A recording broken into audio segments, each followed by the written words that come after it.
So, colleagues, let's start. I will speak in Russian, so please make sure of interpretation. Уважаемые коллеги. Colleague, welcome you to Security Council Arria-Formula meeting devoted to the risks and challenges linked to the low Earth orbiting internet communication systems, LEO satellites. The rapid development of ICTs has opened new opportunities for member states in terms of development. Today, the newest digital developments make it possible to increase productivity, boost economic growth, optimize the use of resources, expand accessibility of vital services. States are seeking to ensure maximum coverage of internet of their territory to use all of its advantages for the benefit of development. However, not all have the resources to implement such large-scale infrastructure projects. Based on statistics in the global south, the level of connection to the internet is 93. That's the global north, whereas in the less developed states, it doesn't exceed 23%. And over 2.2 billion people have no access to the internet. In these conditions, the use of low Earth orbiting satellites is seen as an optimal solution that doesn't require significant expenditures compared to laying down optical fiber cables in remote areas. However, practice shows that the implementation of such technologies, as well as other advanced technologies, including AI, has certain risks. Today, LEO satellites has become an instrument of political pressure, interference into internal affairs, and undermining the constitutional order and violating the principles of international law and the UN Charter. Basically, this is an attempt to try out a new model of provoking domestic instability for governments that are seen as rogue states. In the period from 2022 to 25, there have been many cases of illicit use of the American system Starlink, which has been operating in spite of bans of national regulators of a number of states. A very good example is the events in Iran in the fall of 2022, when the organizers of anti-government protests coordinated their activity using the illegal subscription terminals. The Iran filed a complaint in the ITU at the 94th meeting of the Radio Regulation Committee of the ITU 27th of October of 2023.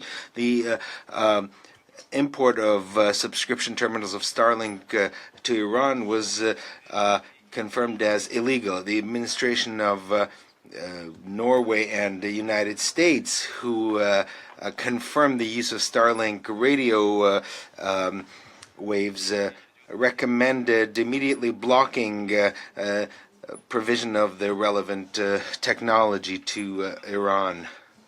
This year, the same thing happened in June when Iran, in the interest of national security, blocked access to the internet over its territory in connection with the escalation of tensions in the region. At the initiative of the leadership of the production of Starlink Corporation of SpaceX, 20 to 30,000 terminals were activated illegally. This was a clear violation of state sovereignty by a private corporation. In the absence of international regulation, Starlink has also been actively used in other countries. In 2024, during the presidential elections in Venezuela, over 5,000 Starlink terminals illegally brought into the country were used to spread disinformation or to discredit one of the candidates. This gives grounds to speak of attempts to influence the outcome of the election from outside. In a number of cases, the leadership of SpaceX is preventing the blocking of harmful information at the request of national regulators, invoking freedom of expression overall. Because of such irresponsible actions, at least 10 10 states have suffered. Some of them are present at today's meeting, and we hope will take the floor. Now, significant risks are also related to direct transfer of satellite signals using mobile devices, direct to cell. The development of such technology can significantly facilitate evading legitimate restrictions. LEO satellites can be used in military aims as well. SpaceX is cooperating with the armed forces of various countries from the moment of the special military operation in Ukraine over the territory controlled by the Ukraine armed forces. Several thousand subscription terminals of Starlink were brought in. And so this has become a part and parcel of the military command of Ukraine. The military armed forces of the Ukraine have been using space terminals as one of the main technology to adjust fire of their artillery and using UAVs. More and more significant is becoming the use of Starlink for criminal purposes. In 2024, UNODC published a report which provided information about the use of this system by criminal structures based in different states of the Southeast Asia and using online fraud at the international level. Furthermore, in the media and social media, you can find many examples of the use of Starlink by groups related to terrorist organizations such as Al-Qaeda, Boko Haram, and in the Sahel. Russia intends to continue to make the international community available of the risks and threats of the unauthorized use of the LEO satellites of type like Starlink.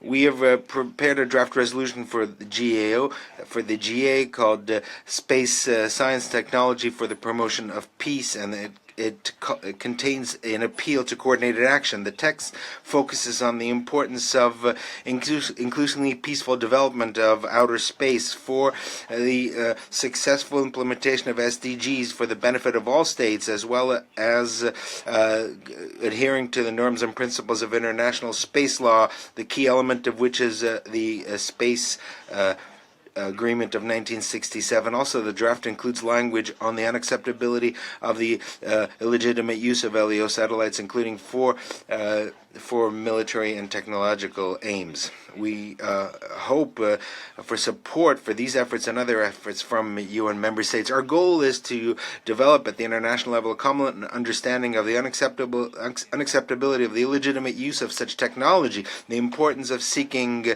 ways of reducing risks for long-term stability and security of space activity, including in the interests of the possible link-up of parallel functioning low Earth satellites for a global system of regulation of space activity, while fully respecting the rights of all states for peacefully developing outer space.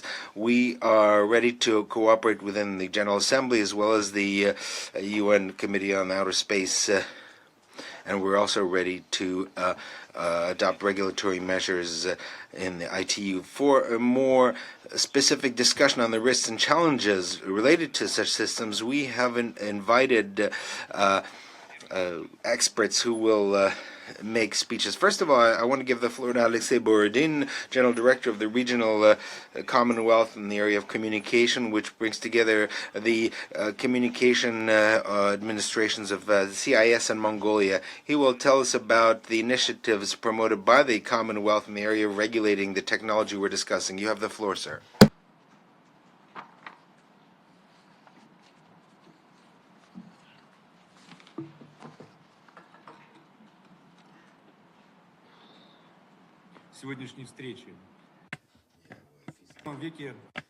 In the 21st century, the exploration of outer space has truly become a global technological and economic trend. In the past 10 years, the average per capita intensivity of outer space procurement increased 2.7-fold, and the total amount of launched objects grew 4.3-fold. The exponential growth in procurement, however, is causing systemic risks that threaten the very existence of orbital infrastructure and touch upon issues of national sovereign, critically important infrastructure, and question the adequacy of normative models that currently exist. Today, in low Earth orbit, there are more than 9,500 active satellites, and by 2030, the number of those satellites, by conservative estimates, could rise to 40,000. The theoretical safety threshold will already be crossed by 2027, and the problem is also being compounded by asymmetry in access. 78% of the active satellites belong to companies that come from only 3 countries. Meanwhile, 72 UN member states still do not have a single one of their own satellites. Technically, non-geostationary orbit systems provide advantages in terms of internet access, broad coverage, low latency, high transmission rates, scalability, economic efficiency, low optimization, easy optimization of coverage by moving satellites, and also the possibility of using non-geostationary orbit satellites as a backup or as an additional component for the ground-based telecommunications systems. And aware of the advantages of this, more and more governments, particularly those in whose countries they have difficulties in connecting far-flung regions with the development of ground-based infrastructure, those governments are deciding to allow foreign non-geostationary orbit operators to work on their territory. And here it's important to address the normative and legal basis of this access. Operators of low Earth orbit systems are primarily commercial companies and not state structures, state entities. In a particular country, they work on the basis of a direct state contract or an agreement for the provision of telecommunication services in areas where connection through existing national infrastructure is not possible for various different reasons. In practice, this means that states are essentially delegating to a commercial company their obligations to provide universal communication services to their population. In other words, a state that is today getting market efficiency and they are passing their responsibility onto a private foreign company, and in so doing, they lose a significant part of the control, first and foremost, infrastructure control that they have. In the future, this will mean that states will stop developing their national telecommunications infrastructure. They will lower their national share in this sector of the economy. They will lose direct control over the management of critical elements, particularly in emergency situations, in political crises, and in the case of the introduction of unilateral restrictive measures by unfriendly governments or a technological shortfall. The operators will first and foremost be guided by their own commercial interests, which in the future could lead to the local reduction in the level of service provided, providing services below the norm in certain areas, or increasing the cost of services, lobbying, or monopolies. When implementing access models to their sovereign territories for global private companies operating low Earth orbit satellites, the state is unable to manage their resources or have an impact on the strategic development of the foreign telecommunications operator and the services that they provide. Thus, the operator in these bilateral relations is put on the same footing as the state. And here, I would recall the stumbling block in the implementation of the Tunis agenda of WSIS, in particular when it comes to addressing political issues linked to internet governance, and this is the right and obligations of interested parties. And as was the case with internet governance, we are once again facing a situation in which all interested parties have rights, but only states have obligations to their people, to their citizens, and so the operator has the right to make a profit, and the state is obliged to provide universal telecommunication services and uphold human rights. Moreover, given the development of projects to create orbital satellite networks for high-speed computing that are essentially data centers in outer space, which are supposed to replace ground-based data centers, you can imagine a situation in which all of the most important infrastructure will be placed in outer space. And this artificial monopoly that we face today will become an absolute monopoly.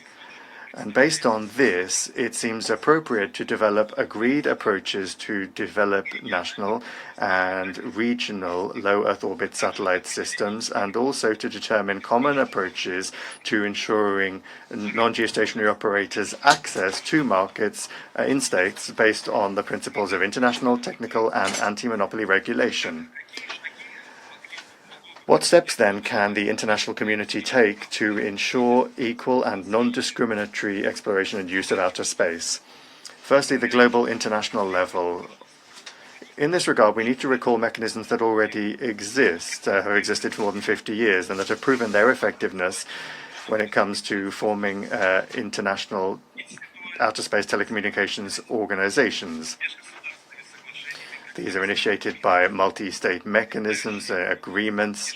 They carry out complex foreign economic and technological problems that cannot be solved nationally.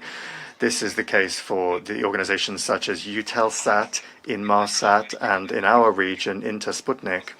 And these organizations allowed states parties or participating states to pool their finances and the technology of states participating to create a common satellite group and to benefit each of the participants in the economic, political, and social spheres. And so, in order to minimize risks and in the spirit of the principle of access to orbit as a global public resource, the UN Committee on the Peaceful Uses of Outer Space, COPUOS, the Security Council as well, could consider the possibility of taking the decision to create, on the basis of the technical capacities of these LEO operators, such an organization, an outer space organization, to ensure cooperation and the coordination of efforts between interested governments and companies on the planning, creation, exploitation, and development of international satellite systems at low and medium Earth orbits. As was the case in 1979, the International Maritime Organization of the United Nations came into effect.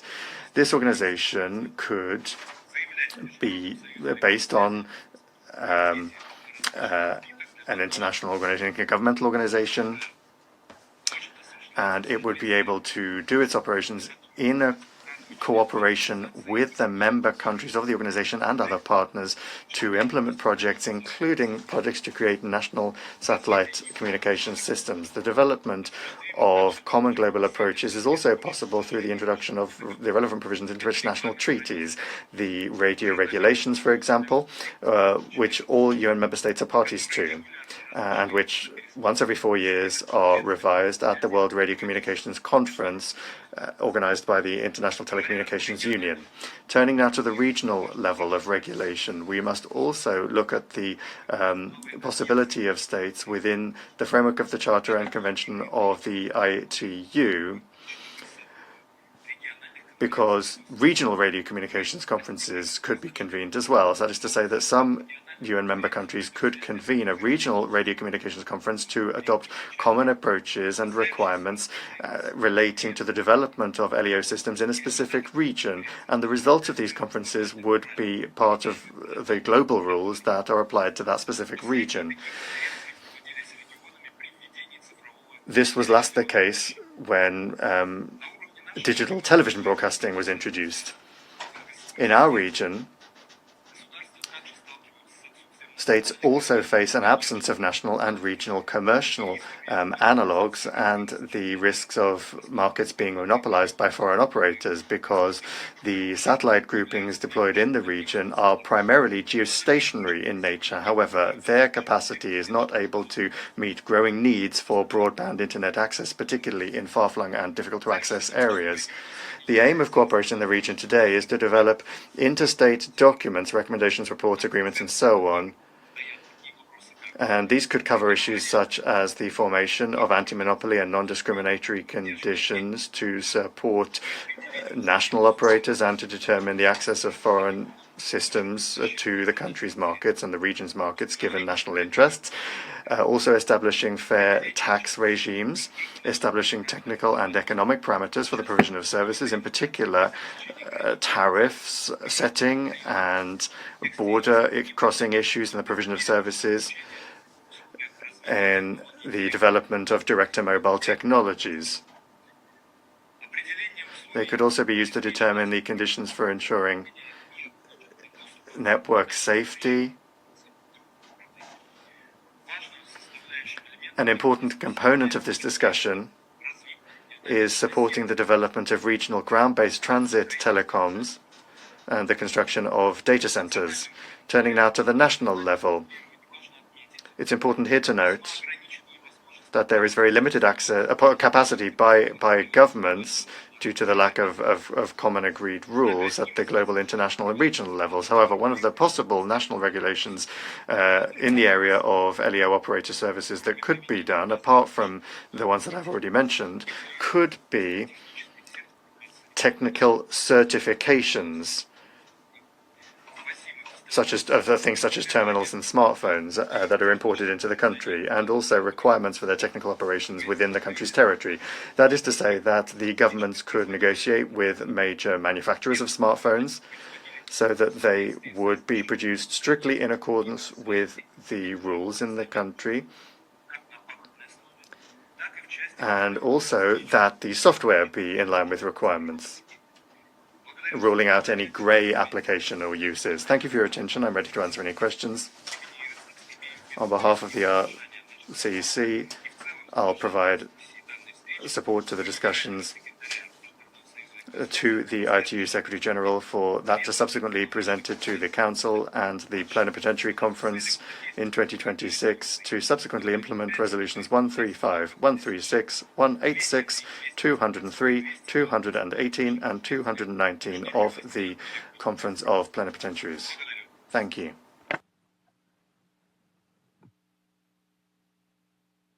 Спасибо большое. Thank you, Alexei. Sorry for the quality of the sound, which wasn't that great. However, everything was understandable. Now I give the floor to the American expert Alejandro Sanchez-Wilder, president of the Research Center Second Floor Strategies from Washington, who will talk about low Earth orbit satellites and tell us about their use in various countries of Latin America. You have the floor, Mr. Sanchez. Good morning, everyone. It's a great pleasure and honor to talk to you today. My thanks to the Russian Federation's mission to the United Nations for organizing this event. I know my time is short, so we'll get right to the point. I will focus my remarks on Latin America, a region I cover for work, as the satellite communication system Starlink has become a 21st century tool for Latin American criminals. Next slide, please. Latin American analysts and journalists are already covering how Starlink communication systems can be utilized and are already being utilized by criminal networks. In fact, earlier this month, the Uruguayan magazine Caras y Caretas published an essay titled "Why Do Drug Traffickers Love Elon Musk?"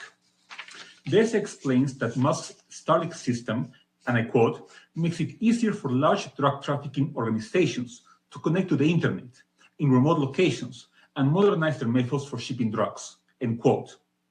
The author of the essay goes to explain that Starlink is utilized by drug trafficking entities because it allows for a stable internet connection in rural areas or areas that do not have internet connection or telephone coverage. Having a Starlink system allows criminals to coordinate operations in real time, receive alerts, and maintain communication with other nodes of the criminal enterprise. Next slide, please. There's one new development in particular that concerns me. In late June 2025, the Colombian Navy intercepted a narco submarine, the popular name for a self-propelled, semi-submersible, or fully submersible vessel, which can transport tons of narcotics like cocaine and marijuana. This narco submarine had a peculiarity. It was uncrewed. In other words, the Colombians found a drone narco submarine. The Colombian Navy has released some information about the platform.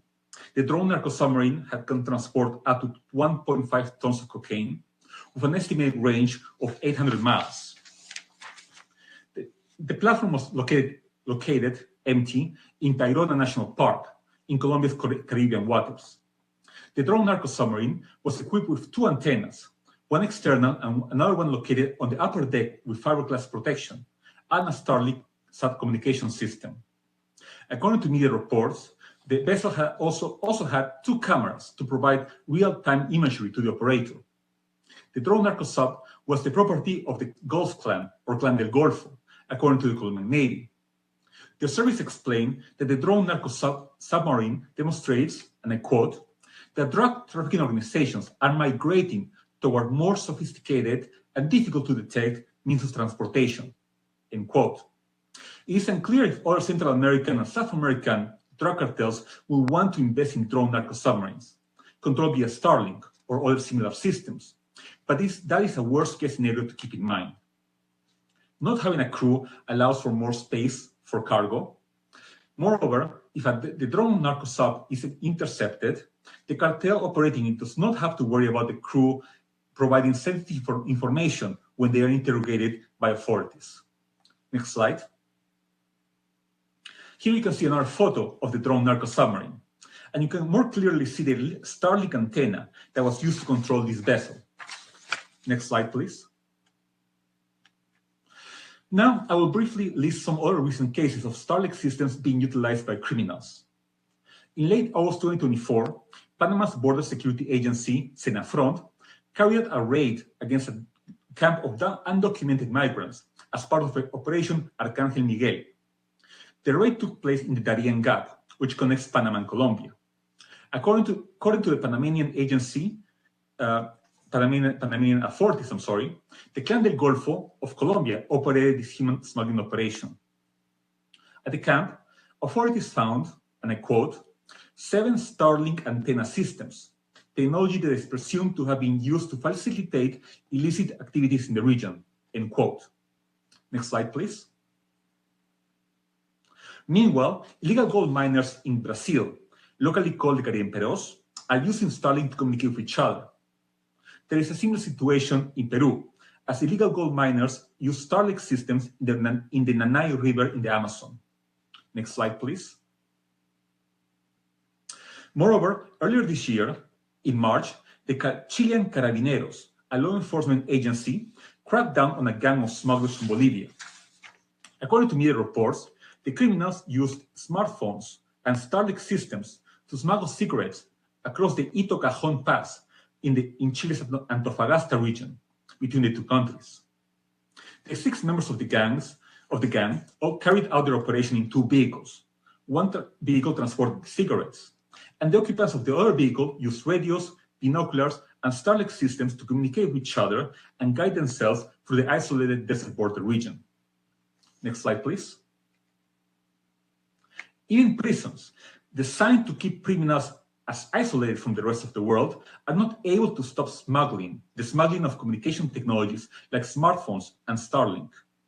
In February 2025, a Starlink communication system was found in a prison in Mexico's Sinaloa state during a raid by police forces. Next slide, please. Similarly, in October 2025, a Starlink antenna was seized during a police raid in the Ancon 1 prison in Peru. Next slide, please. Predicting the future is always challenging and difficult. However, I will say this. I cover Latin American defense and security issues, including the operations carried out by narco-insurgents, drug traffickers, gangs, smugglers, and individuals engaged in environmental crimes like illegal fishing and illegal mining. One issue or pattern that I have noticed is that criminals and insurgents, especially those with strong financial resources, are very open-minded when it comes to adopting new technologies that they can use to carry out their crimes and other activities. Over the past decade and a half, drug cartels and narco-insurgents have eagerly adopted drones, which are used for surveillance operations and even to transport drugs. In recent years, drug cartels in Mexico, insurgents in Colombia, and even criminal gangs like the Primero Comando da Capital in Brazil have developed armed narco drones. In other words, drones that can carry explosives like grenades, which criminals use to attack each other, attack military personnel, law enforcement agencies, and even to terrorize the civilian population. I have no doubt that these lethal narco drones will become more developed in the coming years. I will make the same prediction about Starlink communication systems. As I have explained in this brief presentation, criminals and insurgents are already using Starlink systems across Latin America. I have mentioned the case of a drone narco submarine in Colombia, controlled remotely thanks to Starlink, illegal mining in Brazil and Peru, smugglers between Bolivia and Chile, and Colombia and Panama. Even worse, Starlink antennas have also been smuggled into prisons in Mexico and Peru.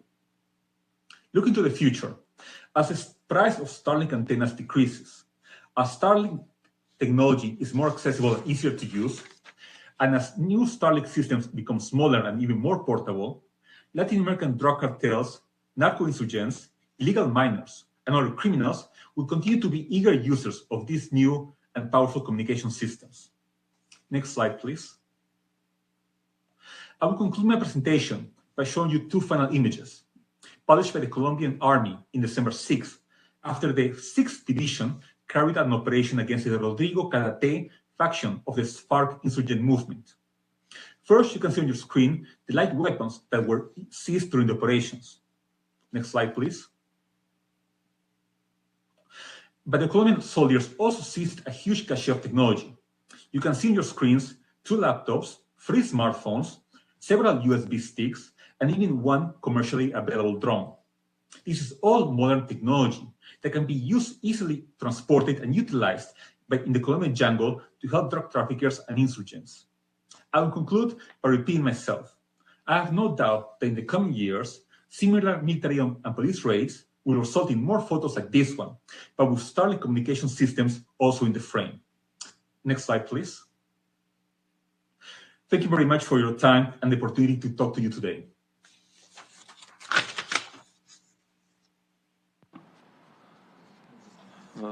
Спасибо большое, Алejandro. Thank you very much, Alejandro. In my statement, I mentioned the fact that one of the states facing attempts to interfere in their internal affairs using Starlink systems was Venezuela. And today we have an expert from that participating, Marglad Ben Como, the Director General for Information Technologies, Communications and Postal Services at the Ministry of Science and Technology, and she's joining us by VTC from Caracas. Marglad, you have the floor. Muchas gracias, señor. Thank you very much, Mr. Facilitator. I'll continue in Spanish. La República Bolivariana. The Bolivarian Republic of Venezuela thanks the Russian Federation for organizing this informal meeting of the Security Council to address in an open, inclusive, and transparent manner the uncontrolled use of low-orbit Earth satellites, an issue that we consider to be of utmost importance, especially in the context of the current international situation. In turn, our delegation would also like to thank the panelists who have previously delivered their presentations and comments and which have enriched our debate. Mr. Facilitator, Venezuela recognizes that outer space is the common heritage of humankind, as established in the 1967 Outer Space Treaty. In that regard, Venezuela notes that its use should benefit all countries without discrimination and respect the right of all states to access the benefits of the exploration and use of space for peaceful purposes. This includes the right to develop national technological capabilities for small satellites for use in Earth observation, telecommunications development, disaster management, agriculture, education, and science. In this regard, Venezuela advocates for the United Nations in its commitment to peace, international security, and the equitable development of all peoples to pay special attention to the growing risks associated with the proliferation of massive satellite constellations in low Earth orbit. Low-orbit telecommunications mega-constellations owned by world-renowned private corporations are among the technologies that pose a high risk in terms of the long-term sustainability and peaceful use of outer space. And that is that if these aspects such as universal regulation and compatibility with current regulations are considered from the launch into orbit or the decommissioning of satellites once their useful life has ended. The dual use of some technologies of this type can lead to the development of weapons, platforms for mass surveillance, or for carrying out cyber attacks, which leads to the immediate need to address issues related to this technology that, although it has benefits, involves also significant risks that generate impact and escalate to the point of violating the sovereignty of states, which poses significant risks and threats to space sustainability, international peace and security. Mr. Facilitator, with the understanding that low Earth orbit satellites are not only related to exclusively technical issues, the delegation of Venezuela wishes to warn about some dangerous trends that are currently underway, which the United Nations could take concerted action on.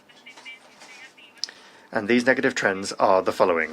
First, orbital neocolonialism and power asymmetry that is evident in the unilateral occupation of valuable orbits by space powers and their private corporations.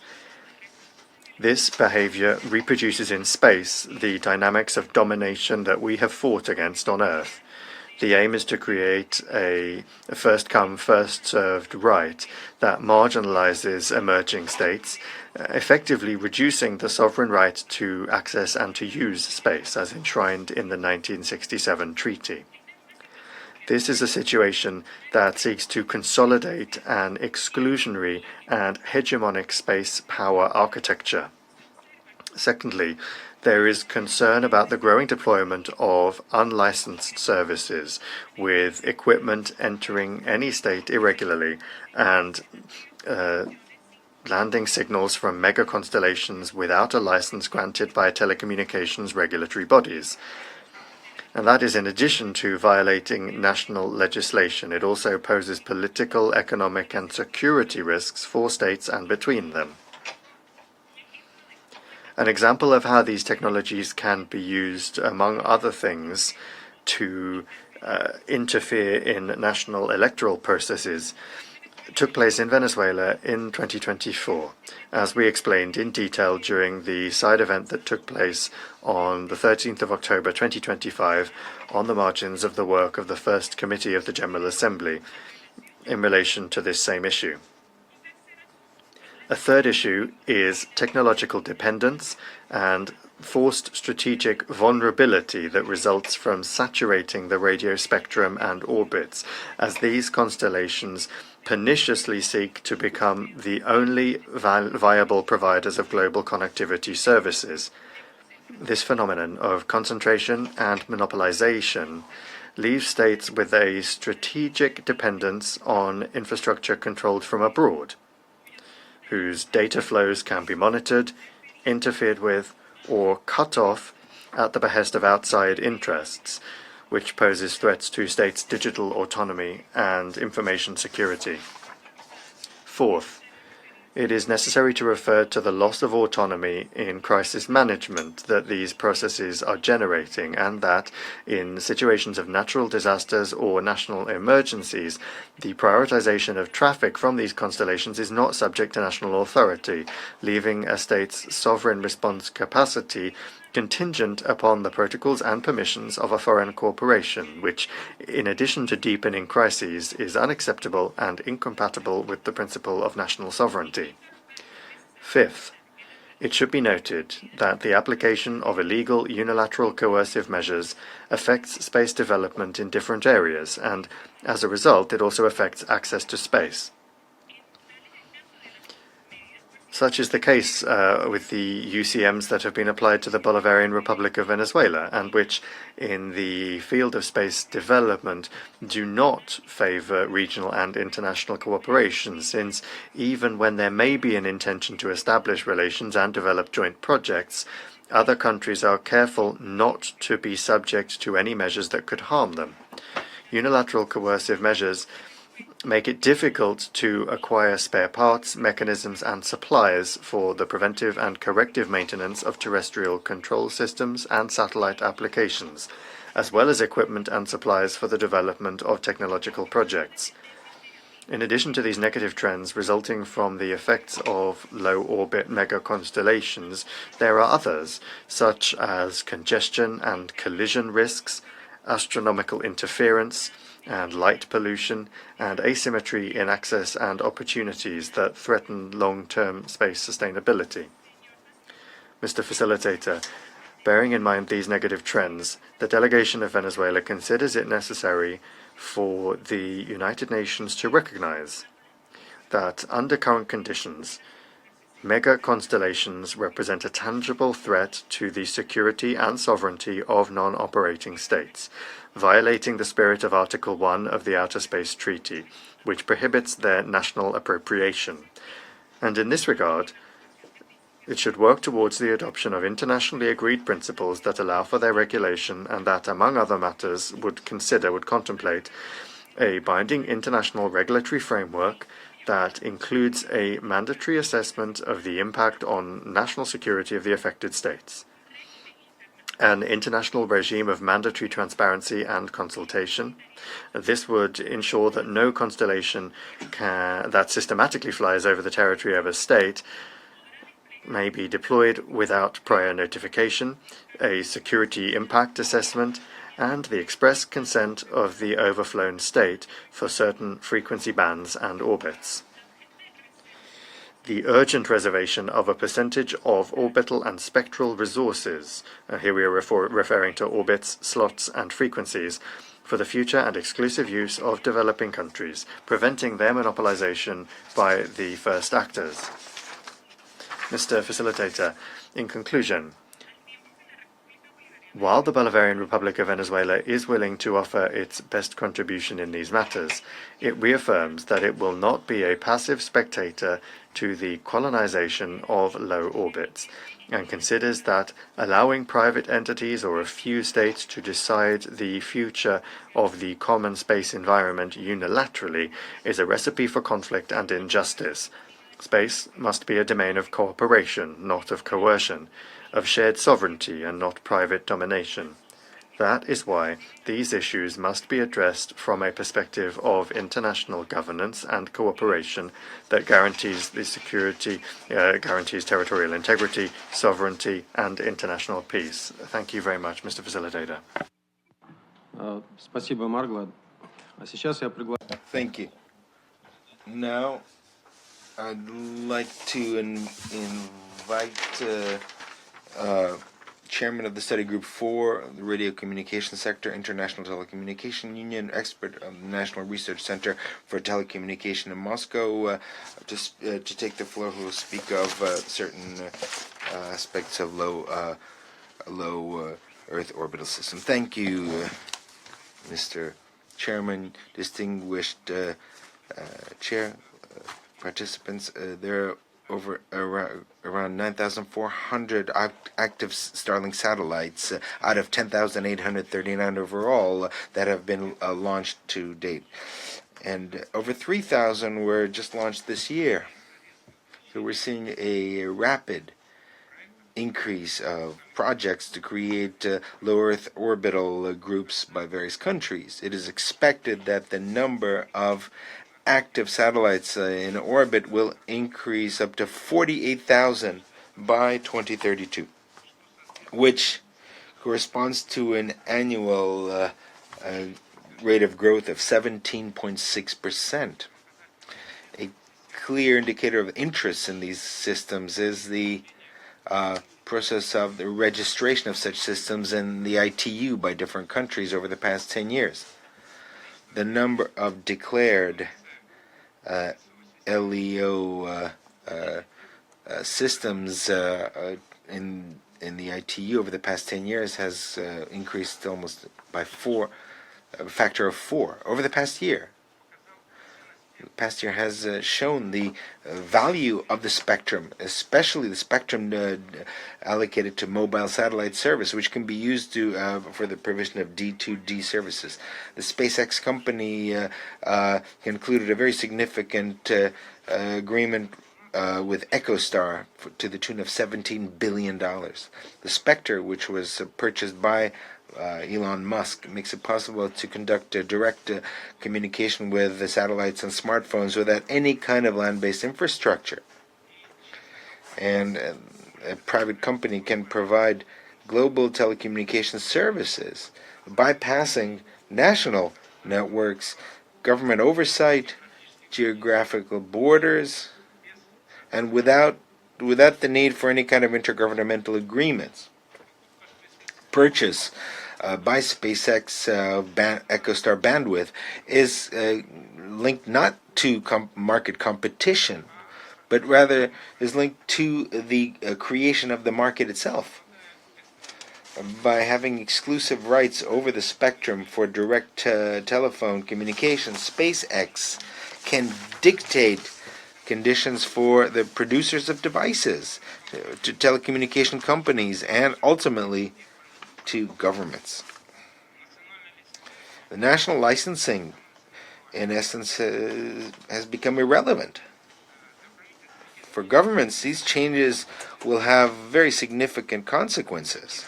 It will mean loss of control over the national infrastructure and loss of the procedure for authorization to limited radio frequency resources.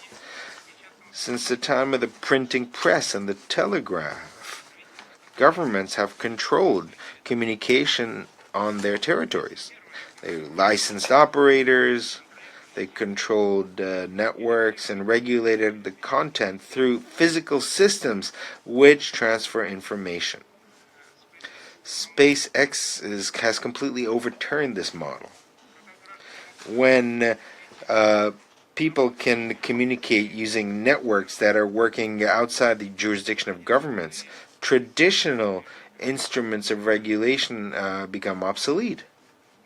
For example, the national laws of a number of countries about the security of the Internet require platforms to delete harmful content and to cooperate with regulatory organs. How is it possible to ensure compliance with these requirements if the platforms can direct traffic through non-stationary LEO satellites which are independent of any national infrastructure? In examining applications for provision of services over their territory, any state makes a choice between sovereignty on the one hand and economic development on the other. This will not put an end to the government. However, it will shift the hierarchy of government power. Countries that do not have their own satellite groups will become what political scientists call empty or shell states, which maintain formal authority over their territory and population, however, that do not have control over their infrastructure, which that population depends on. The owners of the infrastructure, SpaceX, Amazon, Meta, Google, can accumulate sovereign power without any sovereign responsibility. These decisions have more significance than traditional government policies. If SpaceX will decide to limit access to certain regions, this will have a more direct impact on geopolitics than diplomatic negotiations. If payment systems will change their policy, this will have a more direct influence on commerce than decisions by central banks. And so, what is the real plan of Elon Musk? Control rather than being nice or polite. Controlling the spectrum, which smartphones will be able to recognize. Controlling the time interval on a device, which determines when a user is able to hear controlling the payment arrangement that does not require authorization from a land-based operator. Telecommunications spectrum and the related satellite orbits are regulated at the international level by the International Telecommunication Union, ITU. This is a specialized agency of the United Nations. In the framework of the ITU, once every 3 or 4 years, you have a World Radio Telecommunication Conference, which adopts final acts, which are the basis for the review of telecommunication regulation, which is a document, a treaty, which is binding on member states of the ITU. Today, ITU has 194 member states. These changes give countries a possibility to renew their national tables of distribution of frequencies. In this way, the spectrum is harmonized and technologies can be used throughout the world. The next World Radio conference will take place in Shanghai in China in the fall of 2027. 80% of the agenda of that conference is devoted to satellite issues. The use of telecom frequencies allocated to mobile services for provision of services for direct communication through satellites until conclusion of research on item 1.13 of the World Radio Communication Conference 27 is in fact a violation of the radio communication regulation, which in fact puts in question the effectiveness of the entire international regulatory system. In introducing global services, satellite operators have to deal with issues of licensing their activity on the territory of different countries. In some cases, this has to do with excessive expectations. In terms of the provision of communication is a benefit for the country, and therefore requirements of compliance with national legislation on basing traffic on land or introducing payment for the use of spectrum and other causes certain misunderstanding from providers of services. In certain cases, states do not allow the use of certain satellites, low Earth orbiting satellites, over their territories. However, the reality is such that global operators ignore these bans. This causes several problems. The first one is restriction of the work of unauthorized land-based non-geostationary satellite systems and the related issues pertaining to the zone of service, the area of service of such systems, and the relevant regulatory measures. This issue will be dealt with under item 1.5 of the World Telecommunication Conference of 1927. Unfortunately, current experience of legislative practice of the provisions of the radio telecommunication regulations has shown that the problem of unauthorized use of Starlink territories on the territory of the Islamic Republic of Iran, which did not give authorization to use this, cannot be resolved not only due to the lack of international norms and rules, but also due to the position of countries that have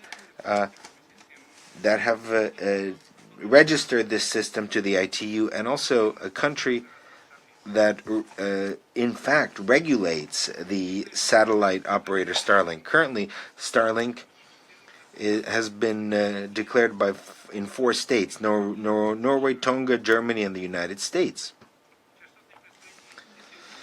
The radio frequency allocation of Starlink, which is used in Iran in an unauthorized way, is declared by the Communication Administration in Norway, which has no real levers to control the use of this satellite operator. For over 2 years, at 6 meetings of the Radio Regulation Committee.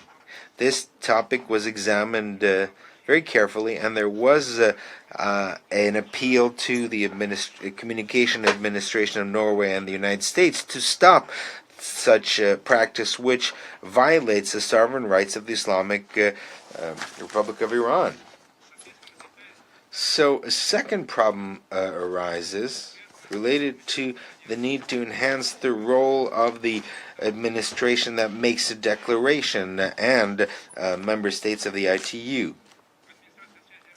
The Communication Administration of Russia, with the support of a number of other administrations, proposed under item 7 of the agenda of the World Telecommunication Conference to consider the possibility of enhancing the responsibility of the administration that makes a declaration on the satellite communication in conditions of global change in the satellite industry. ITU must pay a priority attention to the development and deployment of reliable mechanisms of control for the use of the spectrum and enforcement of requirements. Such a preventive approach will make it possible to identify and to mitigate cases of harmful interference, ensuring equitable access to the spectrum and protection of the integrity of the allocation of the spectrum. The current model of regulation geared towards the World Radio Communication Conference has met various problems due to the very rapid pace of technological change. Instead of focusing only on gradual improvements, the time has come to very seriously examine more radical proposals on transforming the structure of control and processes of decision-making. This will make it possible to enhance the effectiveness of the existing normative basis and will contribute to updating the radio communication regulation to keep pace with technological innovation.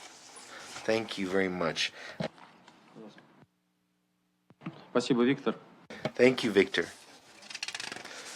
I want to thank all the panelists for their statements. Now I want to give the floor, first of all, to members of the Security Council, in the order in which they have put their name on the list.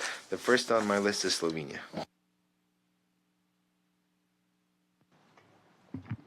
Mr. Chairperson, I take note of the statements by the briefers. The organization of this meeting is a testament to the interconnectedness of communication technologies and emerging technologies with the maintenance of international peace and security. Nevertheless, Slovenia believes efforts are needed to avoid duplications with discussions about space traffic management, use of space resources, and space debris in Vienna, where Kopios and UNUSA have been extensively addressing these topics. Mr. Chairperson, Slovenia emphasizes that affairs in space, as affairs on Earth, are governed by international law. This entails the principle of non-intervention, which among other things includes the prohibition of the use of force against the territorial integrity or political independence of any state. Slovenia shares the general concern about the dissemination of mis- and disinformation and manipulation of electoral processes, especially as democratic processes on the European continent are increasingly being subjected to systematic manipulation. Double standards should be avoided in this regard, as state-sponsored misinformation and disinformation campaigns represent a markedly earthly affair. It is counterproductive to any Security Council discussion to point out only a fragment of a much wider issue, and it raises questions about the aim and credibility of such discussions. Mr. Chairperson, space technologies, including low Earth orbit satellites, are critical to sustainable development. Multilateral cooperation is vital for ensuring peaceful, sustainable, and equitable use of outer space. At the same time, the growth of space economy and the advent of mega constellations compel us to reflect on their impacts. As an operator of low Earth orbit satellites, Slovenia will continue to put a great emphasis on the long-term safety, security, sustainability of outer space activities and focus on safeguarding our shared space environment for current and future generations. I thank you. Спасибо. Следующий мой... Thank you. Denmark is next. We have been convened multiple times this year in Arria meetings organized by the Russian Federation on various spurious topics, this time to discuss low Earth orbit satellites. Yet it always seems to be with the same common denominator, to attempt to cast the aggressor as the victim and the victim as the aggressor. The briefings we heard today seem to follow this pattern and serve as yet another deflection from the indefensible, namely Russia's unjustified and unprovoked war of aggression against Ukraine in gross violation of international law, including the UN Charter. Mr. Chair, space plays a significant role in the lives of everyone on Earth due to the benefits brought by space applications, including satellite communications, meteorology, navigation, and environmental monitoring, amongst others. Today, COPIAS remains, through 5 outer space treaties and the UN guidelines for the long-term sustainability of outer space affairs, the primary international forum for discussing, refining, and harmonizing space activities. COPIAS is required to address the pressing challenges and to strengthen the international legal regime governing outer space. It ensures that international space law remains at the core of global space governance in the 21st century with the 1967 Outer Space Treaty as its cornerstone. This is crucial as the number of low Earth orbit satellites continues to grow exponentially. With the private sector more and more involved in outer space activities, Denmark stresses the crucial role of COPIAS in enhancing transparency and building confidence among the whole international community. In addition to responsible behaviors in space, greater coordination becomes necessary to ensure that satellites are able to operate safely, avoiding physical collisions, radio frequency interference, and other threats or malicious actions. To conclude, we remain concerned about the continued development and testing of anti-satellite weapons and the repeated threats by the Russian Federation to target commercial satellites. We underline the importance of addressing such dangerous and highly destabilizing actions promptly, comprehensively, and as part of international efforts to prevent an arms race in outer space. Thank you. Спасибо. Thank you. Of course, it's a shame that you cannot refrain from this anti-Russian viewpoint, even when discussing such an important issue that that covers the interests of everyone, but that's your business. The next speaker is Guyana. Thank you, Chair. Guyana extends its appreciation to the delegation of the Russian Federation for organizing today's Arria-Formula meeting to discuss the risks and challenges associated with the uncontrolled use of low-orbit or LEO satellites. I thank the briefers for their contributions. While the General Assembly has recognized the important role that satellites play as critical infrastructure supporting essential functions on Earth, including enabling access to high-speed internet in remote communities, its deliberations have largely focused on the persistent issue of space debris, the proliferation and potential use of offensive space capabilities, and the broader subject of the peaceful use of outer space. Another area of focus has been the development and testing of destructive anti-satellite or ASAT weapons, which contribute to the challenges faced in the LEO environment. Today's discussion calls upon us to broaden our perspective and address not only the technical and safety concerns, but also the pressing issue of legal responsibility and accountability of LEO operators in an increasingly complex environment. The concept note for this meeting highlights several critical concerns, including the growing tendency of some LEO operators to transmit signals that circumvent national regulatory frameworks, thereby extending their activities beyond the reach of national jurisdictions. It also draws attention to instances where illegally imported LEO terminals have been exploited to undermine public order by disseminating disinformation, manipulating electoral processes, and coordinating anti-government protests abroad. These developments underscore the urgent need for effective legal frameworks and robust mechanisms to ensure that LEO operators are held accountable for actions that may compromise the stability and security of states, as well as the responsible and sustainable use of outer space. Guyana underscores that outer space is the common heritage of mankind and that states, regardless of size and level of development, must be able to benefit from its potential to positively enhance the lives of their citizens. The United Nations should continue to consider the broader perspective of space security to ensure the safe and responsible conduct of space activities, including as it relates to LEO operations.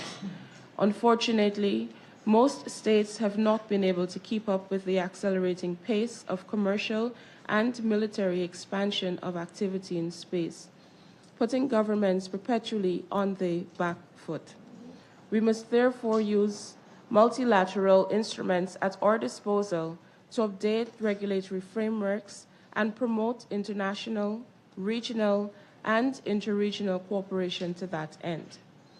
With the increasingly blurred boundaries between private and public sector interests and activities in outer space, it is imperative that states actively collaborate to establish and uphold legal responsibility and accountability of LEO operators.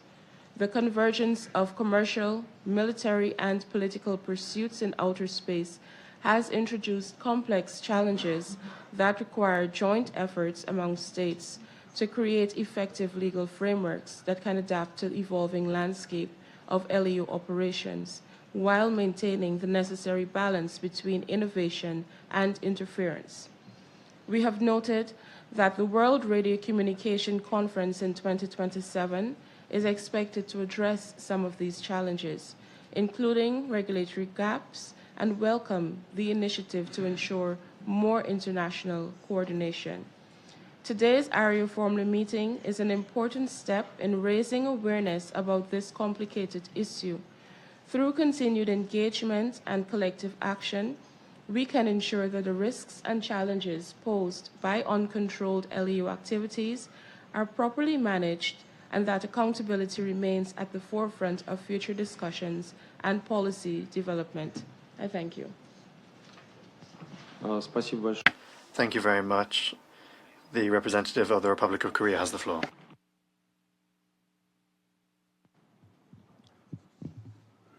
Mr. Chair, distinguished colleagues, we thank Russia for convening this Arria-Formula meeting on low Earth orbit satellite communication systems. We also welcome the Security Council's growing engagement on emerging technologies and new security challenges. As a member of the Security Council in 2024 and 2025, the Republic of Korea has consistently worked to bring greater attention to the peace and security implications of emerging technologies. While views initially differed on the need for such discussions in the Council, we believe there is now broad recognition of their value. As we conclude our term, we are proud to have contributed to this shift. With that in mind, allow me to highlight 3 points. First, we must maintain a balanced perspective on both the opportunities and the risk of LEO satellites. LEO systems can help narrow the digital divide by offering low latency, wide area connectivity, and enabling reliable communications even in mountainous, desert, and other remote areas where terrestrial infrastructure is limited. They can also support more accurate and timely analysis of satellite imagery, contributing to informed decision-making in areas such as climate monitoring and disaster response. Next, we should build trust and confidence among states in outer space activities through norms, rules, and principles of responsible behaviors, along with existing international legal frameworks, including the 1967 Outer Space Treaty and the UN Charter. The dual-use potential of space objects, combined with limited transparency and a tense geopolitical environment, can heighten the risk of misperceptions and miscalculations. We have repeatedly learned at great cost that legally binding instruments alone do not guarantee security. In this context, Korea hosted the 24th annual ROK UN Joint Conference on Disarmament and Non-Proliferation, focusing on space security this month in New York, to actively engage with the international community in this field. Korea also welcomes the progress made at the Integrated Paris OEWG and will continue to engage constructively in relevant multilateral discussions, consistent with our view that an approach based on responsible behavior is a pragmatic and realistic way forward to advance space security. Lastly, we must ensure safety and sustainability of Earth's orbital environment as the number of LEO satellites grows rapidly. In order to mitigate the challenges posed by the large constellation of satellites, all space actors, states and commercial operators alike, should cooperate on the development of policies based on relevant operational information. Acknowledging the need for both technical and policy discussions, as well as for cooperation among all stakeholders, Korea joined the group of Friends of the Dark and Quiet Sky for Science and Society this May. Mr. Chair, before concluding, the Republic of Korea reaffirms its commitment to a secure, safe, and sustainable outer space. We are dedicated to working with the international community to ensure that space activities contribute to international peace and security, and above all, to the prosperity of all humankind. Thank you. Спасибо. Thank you. The next person on my list is the representative of France. We have been convened by Russia to consider risks and threats in outer space. We have to wonder as to Russia's motives and how serious this is. This is not an anti-Russian attitude, it's simply stating the facts. Once again, Russia is trying to deviate this Council's attention. If threats in outer space were a real concern for Russia, it would have refrained in 2024 from vetoing a draft resolution that would have allowed the Council to reaffirm its commitment to the 1967 Outer Space Treaty. Although Russia's treatment of this subject today is not serious, the subject is serious, eminently so, and so I will make two comments. We are seeing irresponsible conduct that threatens satellite integrity and therefore the security and stability of outer space. First of all, I am thinking about the launch of destructive anti-satellite launches. They destroy satellites, produce debris, they degrade satellites in the long term, and compromise access to space for all states. France has committed to not test these weapons, and we encourage other states to do the same. We are also very worried by the development of anti-satellite weapons in area effect weapons that disseminate a large amount of debris that could cause damage to outer space infrastructure and jeopardize the long-term validity of outer space activities. We also note a growing number of cyber attacks targeting outer space activities or GNS jamming systems that jeopardize the functioning of satellite fleets and could create risks in space and on the Earth. Lastly, satellites and outer space infrastructure are increasingly being targeted by aggressive or ambiguous maneuverings by, for example, for espionage purposes. This conduct accentuates the risk of misconduct and escalation. In this context, France reaffirms its support for international space law that should be supplemented with confidence-building and transparency measures, as well as the development of norms for responsible behavior. Faced with these threats, our first guarantee continues to be respect for the international law regime that applies to outer space, first and foremost the 1967 treaty, which is the cornerstone of that regime. In that regard, France reiterates its concern over the potential placement of weapons of mass destruction in outer space that constitutes a flagrant violation of Article 4 of the 1967 treaty and a major threat to international peace and security. What's more, France is involved in the current discussions in competent bodies to prevent an arms race in outer space. The most pertinent approach for this is the development of norms of responsible behavior that promotes mutual understanding and reduces the risk of uncontrolled escalation. These norms could, if necessary, serve as a basis for the subsequent development of a new legally or politically binding instrument. Thank you. Спасибо. Thank you. I give the floor to the representative of China. Thank you, Chair. I thank Russia for initiating this Arria-Formula meeting. In recent years, humanity has made new strides in our outer space exploration. With a strong development momentum, mega low Earth orbit constellations show the potential to play a positive role in improving the quality of global network communication services, bridging the digital divide, and improving people's livelihood and well-being. Meanwhile, it must be noted that as commercial space activities grow rapidly, the unchecked expansion of commercial satellite constellations by a certain country in the absence of effective regulation poses significant safety and security challenges. First, these said constellations take up frequency and orbital resources, thus increasing collision risks.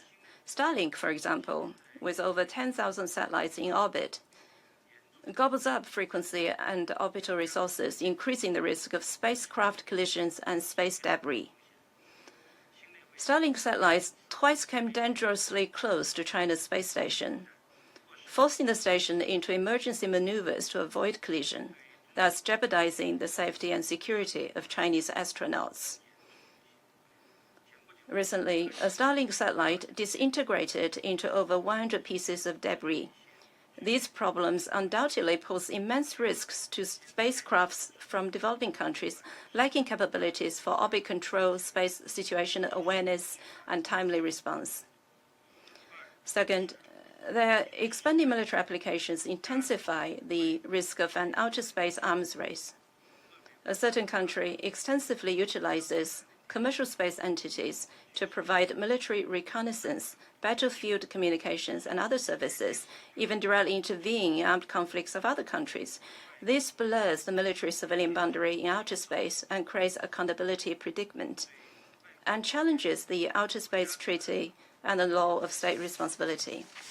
Third, the constellations infringe upon other countries' sovereignty and undermine regional peace and stability. Disregarding relevant national laws, certain low Earth orbit satellite constellations provide signal services without license over foreign territories and borders, thus becoming a tool for interfering in other countries' internal affairs. In Africa's Sahel region, in South Asia and Southeast Asia, Starlink is extensively used by violent terror elements, separatist forces, and telecommunications fraud groups, posing regulatory and law enforcement challenges. Chair, the launch and deployment of large constellations are space activities and should be regulated by international space law, including the Outer Space Treaty, the Registration Convention, and the Liability Convention.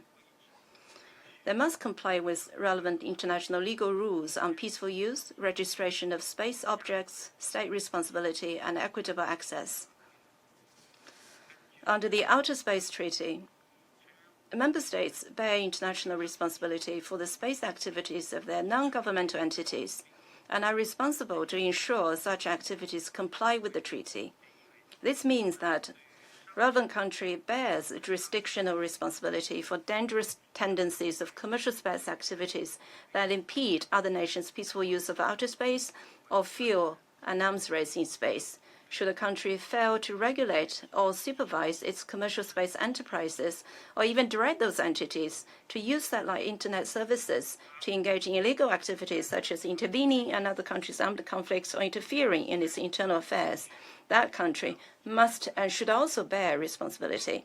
China calls on relevant country to earnestly fulfill its obligations under the Outer Space Treaty, strengthen oversight of its domestic commercial space activities, to address the concerns of the international community.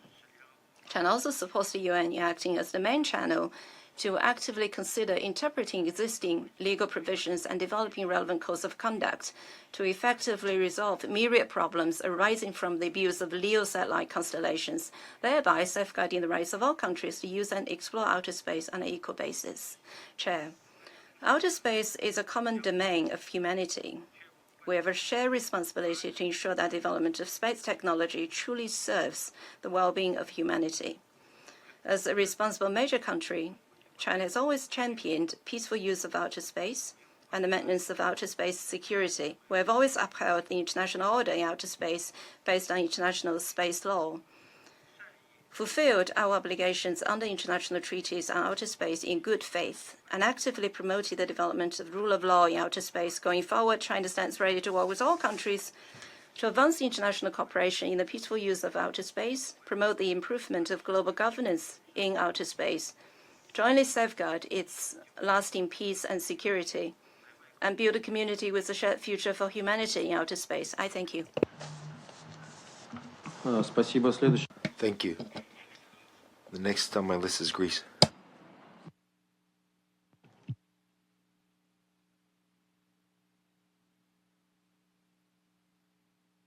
Ms. Encomo and Mr. Strelets, and I thank them for their briefings. Greece is committed to promoting the preservation of a safe, stable, secure, and sustainable space environment and the peaceful use of outer space on an equitable and mutually acceptable basis in accordance with international law. We believe that the 5 UN treaties on outer space, in particular the 1967 Outer Space Treaty, as well as the relevant UN General Assembly sets of principles, constitute the cornerstone of international space law, and we attach great importance to their implementation. Outer space exploration is witnessing unprecedented technological advances, including low Earth orbit satellite communication systems. LEO satellites have proven to offer tangible benefits in various fields, from upholding peace and security to promoting sustainable development. We commend the critical support that LEO satellites have provided to enhance Ukraine's defense capabilities against Russia's war of aggression. This is crucial in order to defend Ukraine's and its civilian population from the unrelenting and systematic Russian attacks which target critical civilian and energy infrastructure with the aim to paralyze Ukraine's war effort and the morale of its population. Nevertheless, LEO satellites pose threats that can compromise space sustainability at the level of trust among space actors.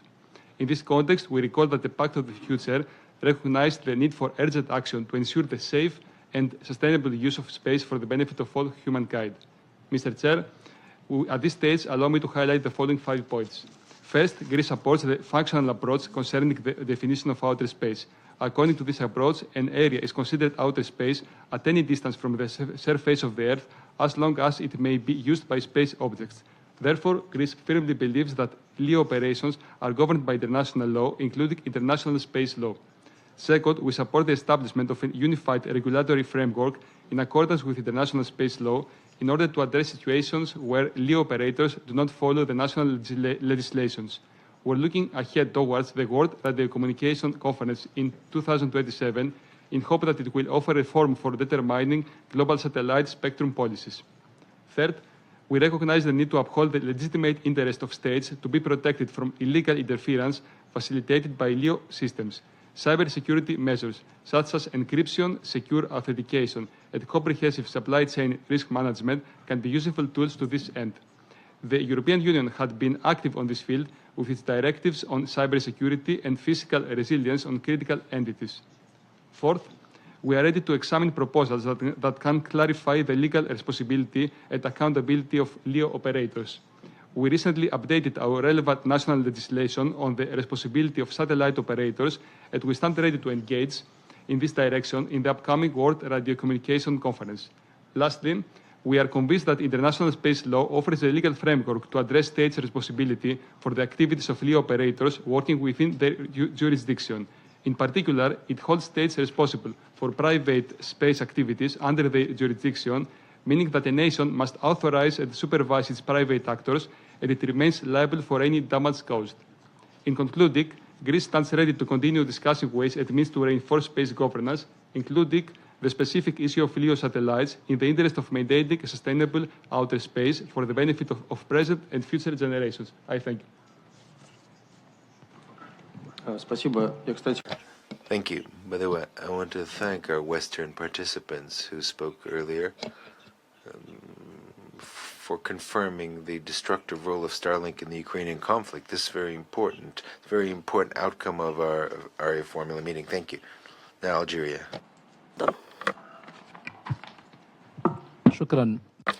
Thank you. At the outset, we sincerely thank the Russian Federation for the initiative to hold this important debate on the risks and challenges emanating from the uncontrolled use of low Earth orbit satellites. We have listened attentively to the briefings made today. Mr. President, we see this meeting as a necessary response to an international situation in which the leaps of technological innovation intersect with the complexities of international security and the requirements of national sovereignty. Algeria's principal position is based on a firm conviction that outer space is a common heritage of humankind. This principle is not just a slogan, but a cornerstone on which the governance of the orbital environment must be based to ensure that all nations have access to its benefits. From this standpoint, we stress the inadmissibility of low Earth orbit monopoly or imposing de facto practical sovereignty over it by any state or commercial entity. The benefits of space technology must remain exclusively harnessed for the sustainable development and collective security of all peoples, away from the logic of hegemony. Mr. President, we are currently faced with a disturbing paradox. While serving as a tool to bridge the digital divide and support disaster response, the orbital constellations have real potential to destabilize strategic balances, create dangerous accumulation of space debris, as well as blur the boundaries between civilian and military infrastructure. This poses a threat to international peace and security. Algeria speaks today from its direct national experience. Through our space program, implemented by the Algerian Space Agency, we have been able to harness space capabilities in order to ensure the security and safety of the country and to contribute to economic, social, and cultural development, as well as environmental protection and the rational management of natural resources. Based on this experience, we believe that the great promise made by low Earth orbit to African states and developing countries should not obscure the real risks that need to be addressed seriously and comprehensively. In this regard, we would like to highlight three main points that are a source of concern given the questions in our debate today. First, sovereignty and regulatory authority. The universality of the coverage of LEO constellations does not negate the principle of state sovereignty over their frequencies and space. Any activity, whatever its character within the territory of a state, must be subject to its regulatory and licensing authority. This is a legitimate right to protect its national security and not an impediment to development and innovation. Two, the security implications of dual nature. We express our deep concern about the transformation of civilian infrastructure into an integral part of military operations, such as the collection of information and controlling drones. This confusion undermines the protection of civilian objects under international humanitarian law and increases the risk of the militarization of outer space, turning it into a theater of hostilities. Here, Algeria confirms its support for the draft treaty on the prevention of the placement of weapons in outer space. Three, and lastly, systematic risks and sustainability of the orbital environment. The current legal system, including the Outer Space Treaty and the ITU regulations, were not designed for an era where we see private companies launching tens of thousands of satellites. The accumulation of space debris threatens a series of collisions that could deprive the entire international community of the use of space for decades to come. In closing, Mr. President, outer space must remain an area that unites and does not divide humankind, ensuring that these systems are used in a fair and transparent manner without compromising sovereignty or fueling conflict is an investment in our collective security and in the future of coming generations. Algeria will continue to adhere to the approach of multilateralism and the pivotal role of our United Nations as an inclusive space to unite efforts for the peaceful and safe exploitation of outer space, ensuring prosperity for all without selectivity and without discrimination. I thank you. Спасибо большое. Следующий в списке. Thank you. Sierra Leone is next. Sierra Leone notes the importance of the discussion on the security and governance implications of activity in outer space, a global common with direct relevance to sovereignty, sustainability, international peace, and security. We take note of the perspective shared by the briefers. We recognize the promise of low Earth orbit satellite services, particularly for developing countries and remote communities. As digital access increasingly enables education, health, agriculture, innovation, and inclusive growth. However, we also acknowledge the dual-use character of these capabilities and the reality that rapid, large-scale deployment has, in many instances, outpaced governance management, compliance practices, and national regulatory capacity.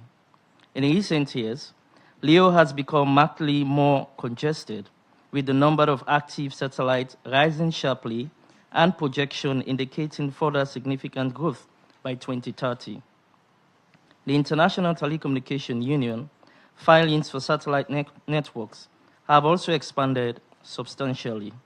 These trends underscore the urgency of strengthening legal, regulatory, and operational frameworks to ensure safe, sustainable, and responsible use of orbital environment with effective participation by all states, including those not yet major space actors. In this regard, Sierra Leone aligns with calls for a more coherent and agile approach to space governance that support safety and long-term sustainability. We also underscore the importance of international cooperation among states, relevant UN entities, and the private sector to prevent harmful interference, manage spectrum and orbital resources responsibly, and reduce the risks associated with collisions and the accumulation of orbital debris. We take note of expert concerns regarding overfiling and speculative filings and the importance of sound regulatory practice to promote transparency, responsible deployment, and fair competition. Strengthen coordination, particularly around frequencies, interference mitigation, and responsible constellation management, can help reduce risks that have direct consequences for state security and development. Mr. Chair, digital transformation is a national priority for Sierra Leone. We are working to expand affordable broadband, close the digital divide, protect critical information infrastructure, and strengthen regulatory and institutional capacity. We therefore view cross-border digital services, whether terrestrial or space-based, through two complementary lenses, i.e., enabling development and safeguarding sovereignty, security, and the public interest.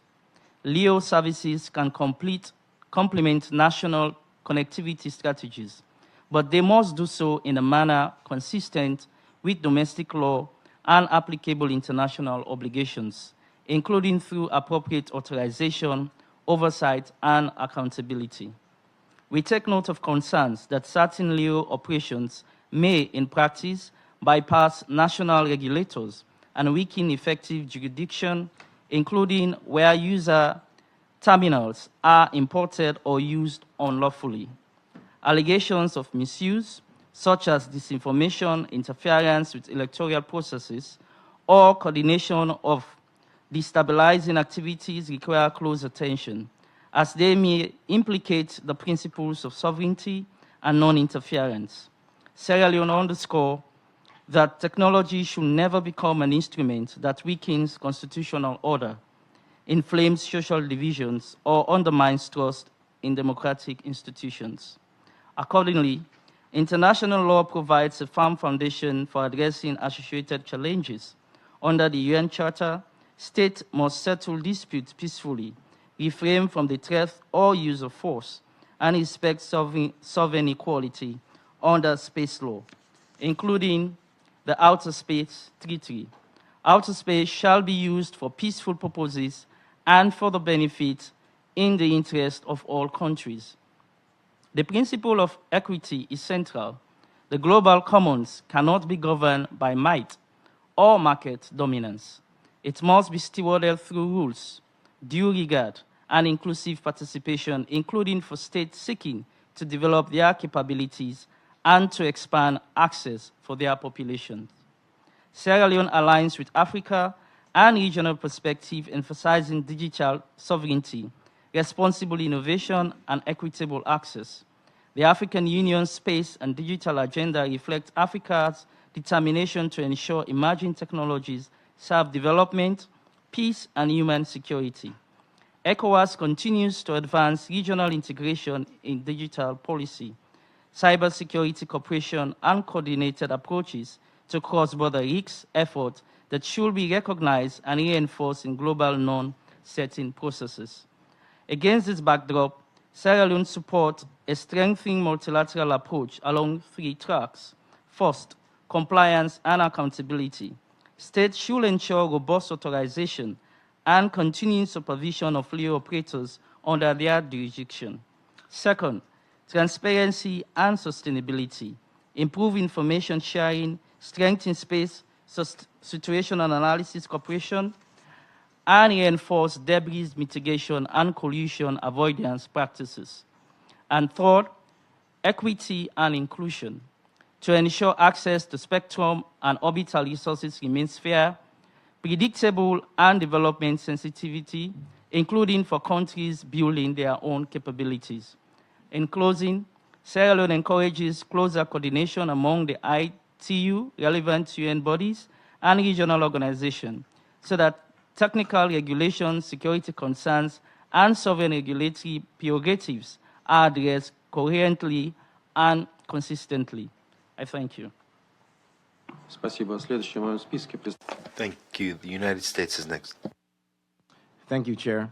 I note the statement of the briefers. Colleagues, the world today does not lack for crises.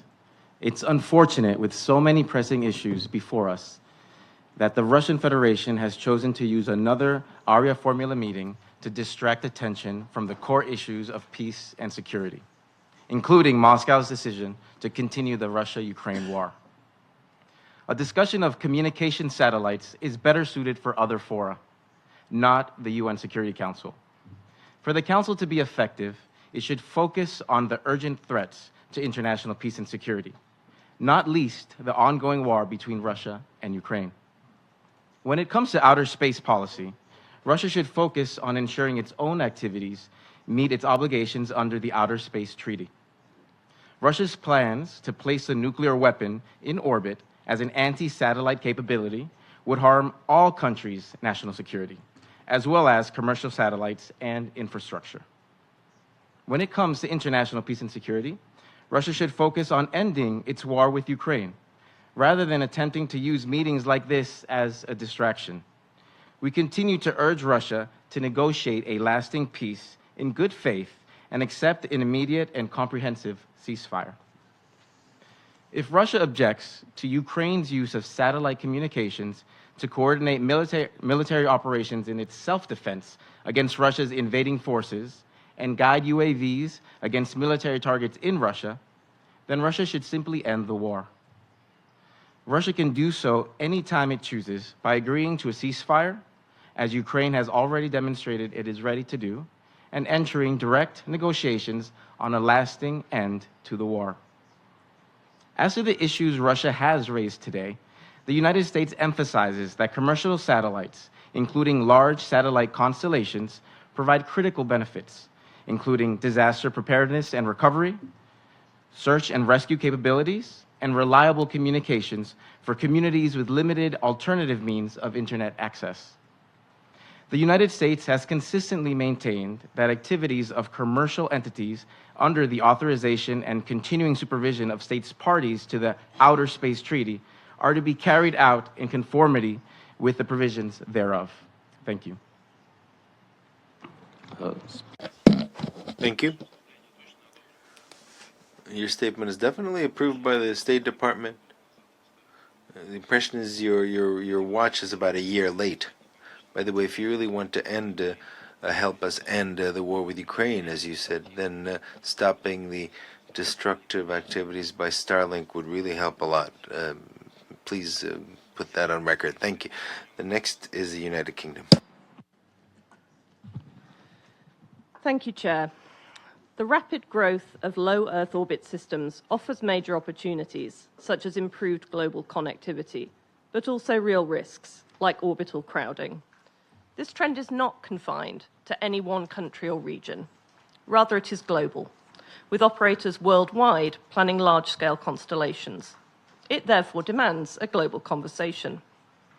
However, we challenge the notion implicit in the Russian Federation's concept note for this meeting that there is a genuine problem of, quote, uncontrolled use, end quote. States are not powerless. Existing multilateral fora, notably the International Telecommunication Union and the UN Committee on the Peaceful Uses of Outer Space, already help manage shared risks and develop standards for a safe, secure, and sustainable space environment. The United Kingdom believes these mechanisms should be strengthened and fully utilised, not bypassed. We would also stress that satellites across all orbits, commercial or governmental, support a wide range of military and security activities, from defence operations to humanitarian aid, disaster response and peacekeeping. It is long-standing and entirely legitimate for states to use commercial space services to meet defence and national security needs. And we would take issue with the Chair's earlier assertion that such services have had a, quote, destructive effect, end quote, in a conflict provoked entirely by the Russian Federation's illegal, full-scale invasion of Ukraine. At the same time, it is important to recall that states retain legal responsibility for national activities in outer space in accordance with the Outer Space Treaty. States must ensure that their activities in outer space comply with international law, including the Charter of the United Nations, and where those activities are conducted in furtherance of an armed conflict, with international humanitarian law. The upcoming open-ended working group on the prevention of an arms race in outer space offers an opportunity to develop new norms to reduce risks of escalation and conflict in space. In closing, we underscore that the United Kingdom remains committed to working with all countries to build a safe, secure and sustainable space environment for the benefit of all. I thank you. Thank you. The representative of Somalia is next. Mr. Chair, at the outset, I wish to express my gratitude to the permanent mission of the Russian Federation for organizing this meeting to address the multifaceted challenges posed by low Earth orbit satellite systems. We also thank the distinguished previous for their expert contributions to this critical dialogue. Mr. Chair, the rapid deployment of LEO mega constellations offers transformative benefits for global connectivity. However, this technological boom is not without cost. My delegation proposes to highlight the following 3 points. First, respect for national legislation and sovereignty. A primary concern for member states is the intersection of global LEO operations with national jurisdiction. Some LEO operators transmit signals that bypass national regulatory frameworks and operate beyond local legal reach. States must be empowered to protect themselves from illegal interference facilitated by LEO systems.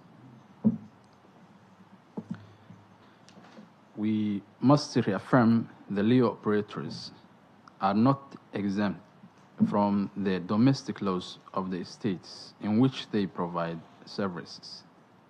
Second, adherence to international law and norms.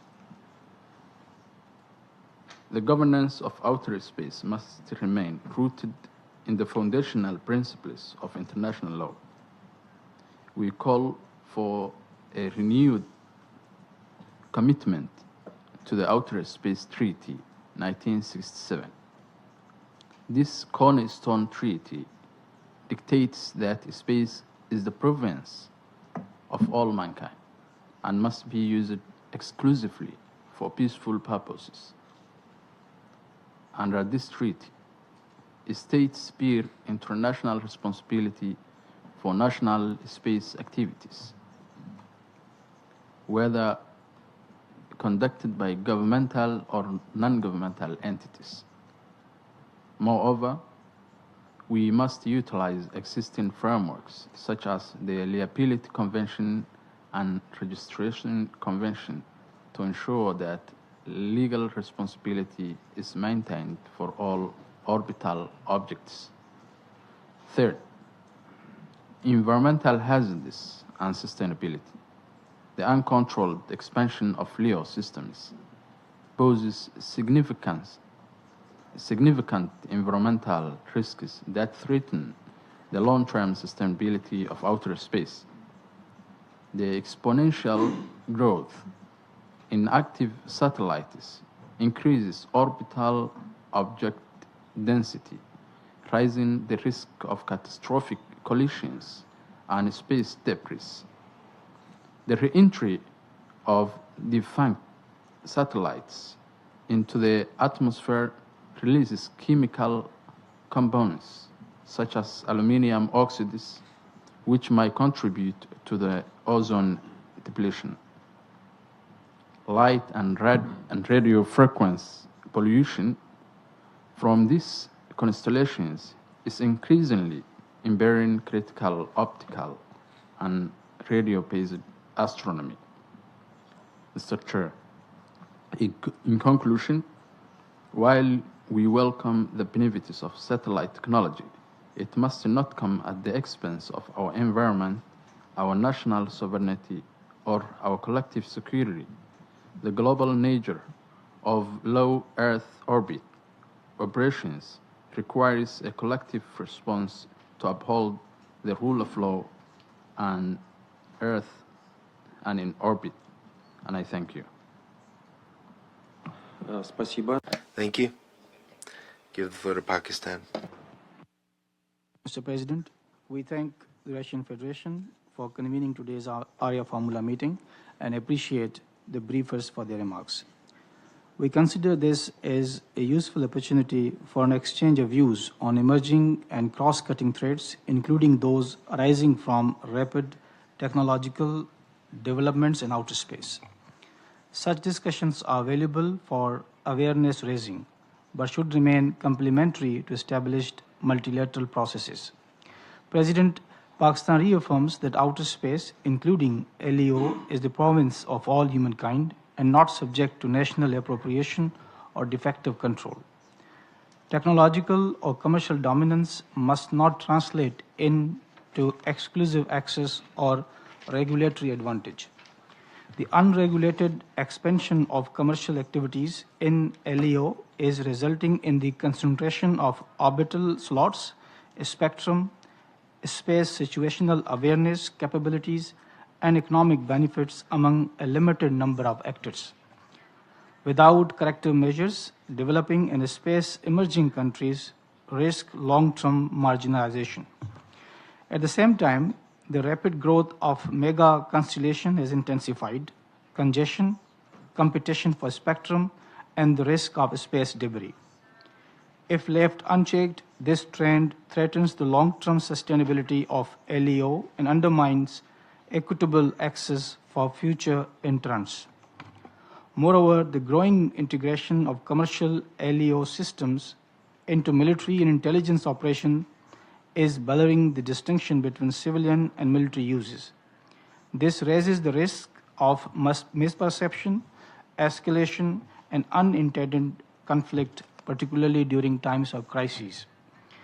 President, the expanding role of private actors raises significant regulatory and accountability gaps. Under international law, states remain responsible for national activities in outer space, including those conducted by non-governmental entities.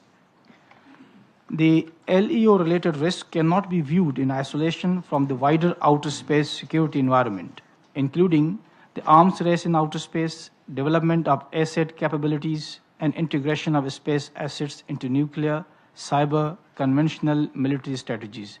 These trends collectively undermine strategic stability. Moreover, use of LEO systems for disinformation, societal destabilization, or interference in domestic affairs undermine sovereignty and principle of non-interference. Existing international mechanisms are inadequate to address these cross-border technological impacts. Pakistan supports voluntary norms and transparency measures as complementary tools. However, they cannot substitute for inclusive, legally binding international instruments that ensures accountability and the rule of law in outer space. At the relevant forums, a wide majority of member states have emphasized inclusive, development-oriented, and multilateral space governance. Pakistan supports this approach. Emerging space challenges, including LEO expansion, should not widen existing technological or regulatory divide between developed and developing countries. Mr. President, as we consider ways to address these challenges, it is important to note that issues relating to outer space security and governance should be addressed at relevant platform, including the Committee on the Peaceful Uses of Outer Space, Conference on Disarmament, and International Telecommunication Union, which provide legitimacy, inclusivity, and transparency. In conclusion, Pakistan supports a holistic, balanced approach to LEO governance that integrates security and stability, sustainability and debris mitigation, as well as development and equity considerations. I thank you, Mr. President. Спасибо. Сейчас я предоставляю. Thank you. I give the floor to the permanent representative of Panama. La República de Panamá agradece a la Federación de Rusia por la convocatoria a esta reunión informal del Consejo de Seguridad bajo la fórmula Arria, dedicada a reflexionar sobre los riesgos y desafíos asociados al despliegue acelerado y en ocasiones insuficientemente coordinado de sistemas satelitales en la órbita terrestre baja. Los temas que se reflejan en la nota Excuse me. The topics in the conceptual note are important and relevant. We're also grateful to the panelists for their interesting presentations. Panama reaffirms its conviction on the importance of the peaceful use of outer space, and we'd like to underscore that in the current international context, it is extremely important to reduce tensions, bolster mutual trust, and expand international cooperation in order to ensure that outer space continues to be an environment that is open for exploration and for the use for the benefit of all states without discrimination. With this in mind, we value the crucial role played by the United Nations Commission on the Peaceful Uses of Outer Space, COPUOS, in which Panama will have the honor of taking over the leadership of the subcommittee on legal affairs in 2027, as well as the advances reflected in the recent resolution 80/76 of the General Assembly pertaining to international cooperation and the peaceful uses of outer space. This instrument reaffirms the need to preserve outer space as a common heritage, governed by international law and geared towards exclusively peaceful purposes. Likewise, the uncontrolled and intensive use of low Earth orbiting satellites, in particular using large constellations, raises concrete risks for the security, sustainability, and predictability of the space environment. Orbital congestion, increase in space debris, and the possibility of collisions and uncontrolled re-entries, as well as harmful interferences in critical systems of navigation, observation, and communication, generate vulnerabilities that transcend borders and directly affect sustainable development, the risk of disaster management, and global connectivity. Panama considers that these challenges require multilateral responses based on transparency, timely exchange of information, as well as assuming common and shared responsibility. Along these lines, we wholeheartedly support the guidelines on long-term sustainability of space activities, as well as the guides for mitigation of space debris adopted in the framework of COPOS, reiterating the importance of strengthening national and regional capacities in the area of situational space awareness and global connectivity. At the same time, we'd like to highlight the role of the International Telecommunication Union and the radio regulations as a technical legal framework to avoid harmful interferences among satellite systems in non-geostationary orbits and ensure efficient and equitable national use of the spectrum and of associated orbital resources. An issue that continues to be developed in the preparatory work toward the World Radio Communication Conference in 2027. At the national level, Panama has continued to promote the use of satellite information for territorial planning, risk management, and evidence-based decision-making.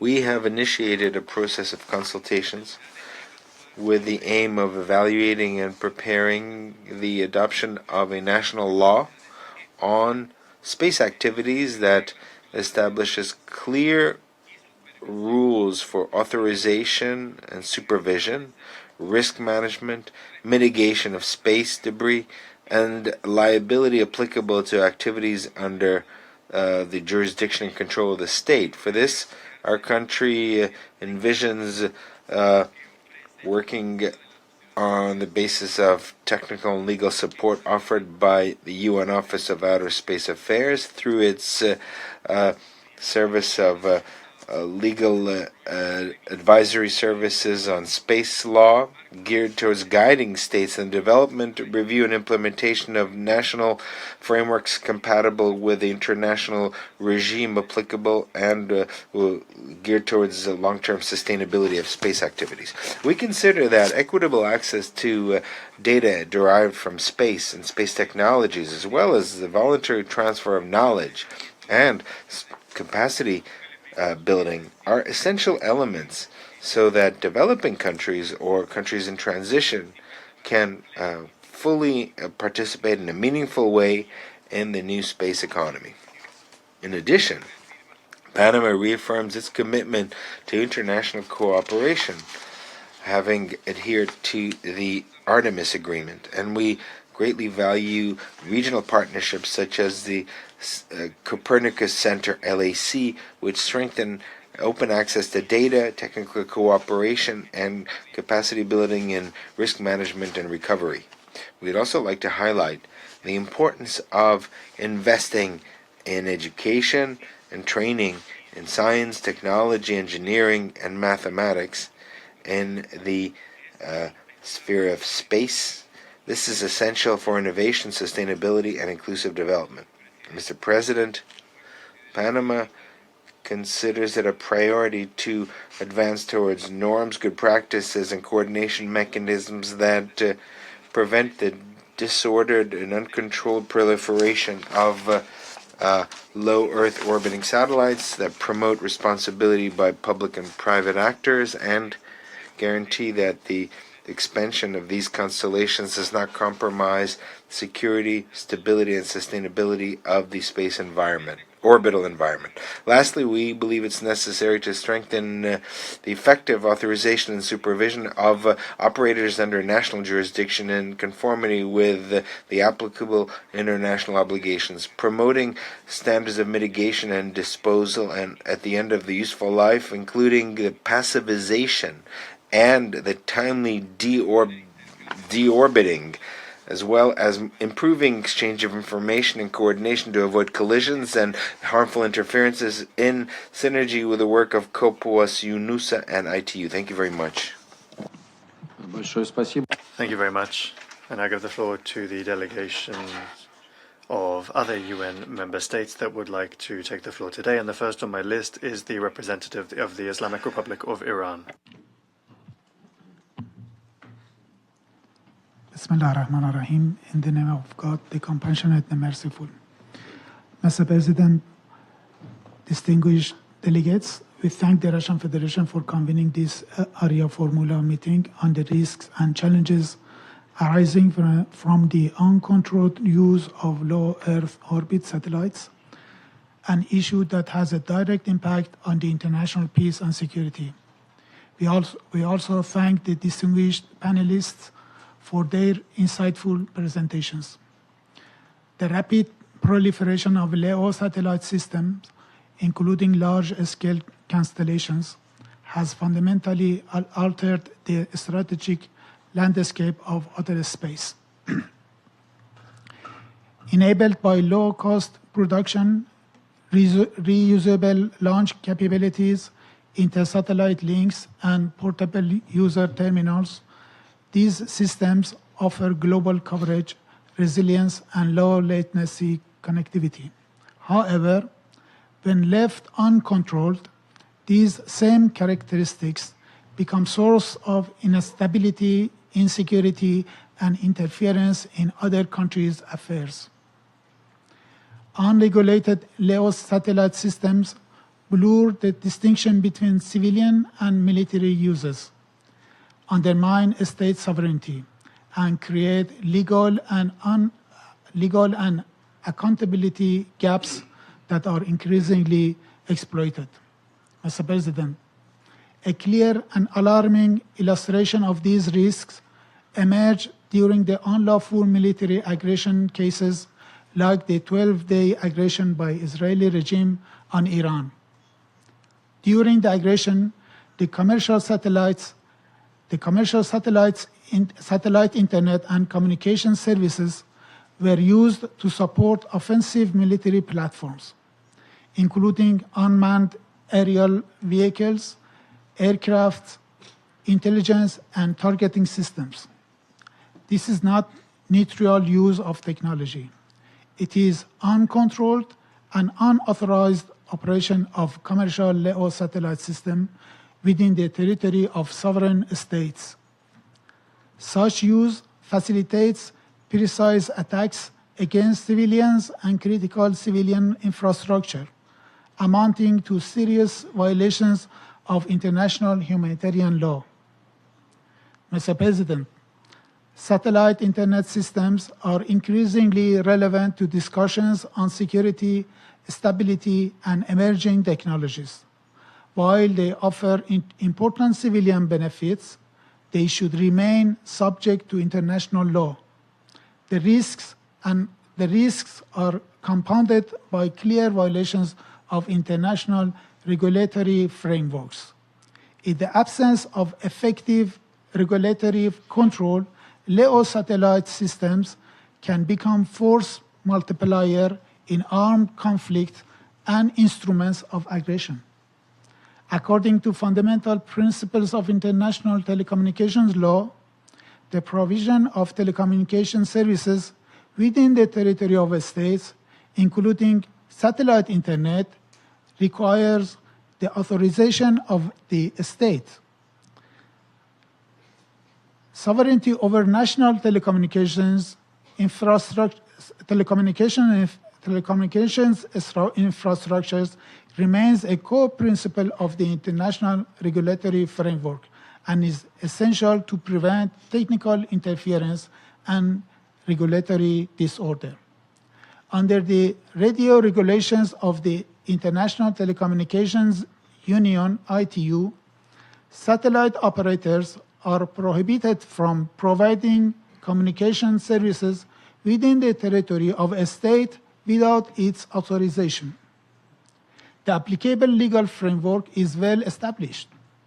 The ITU radio regulations is binding international treaty, governed governs the use of radio frequencies and satellite systems.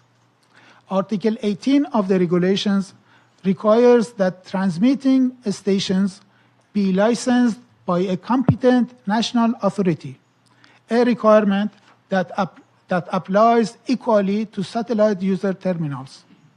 Resolution 22 of the World Radio Communication Conference complements this provision by addressing unauthorized uplink transmissions and recalling the responsibility of administrations and operators to ensure that satellite systems are used only by authorized Earth stations. Mr. President, allow me to briefly share Iran's experience in addressing unauthorized satellite internet services through established multilateral mechanisms in a spirit of transparency and experience sharing. Ever since, the Starlink system has repeatedly provided unauthorized services within the Iranian territory. Beginning in 2023, Iran formally brought this matter before the ITU, Radio Regulations Board. Iran submitted formal complaint to the Radio Regulations Board, supported by technical measurements demonstrating that Starlink terminals were transmitting from within Iranian territory without authorization. Over a series of meetings, the board confirmed the applicability of Article 18 and Resolution 22. Through multiple decisions, the board ruled in favor of Iran and instructed the operator and the notifying administration to immediately cease such unauthorized services. Since then, the board repeatedly expressed grave concern at the continuation of unauthorized transmissions and strongly urged corrective action by administration of Norway as the notifying administration for the relevant satellite system providing Starlink services, and the administration of the United States as an associated administration to the notifying administration. It's further confirmed that compliance with the radio regulations is not conditional upon the affected administration's ability to identify individual user terminals. In parallel, Iran addressed formal communications to the Secretary General of the United Nations, the President of the Security Council, the Telecommunications Union, and the UN Office for Outer Space Affairs.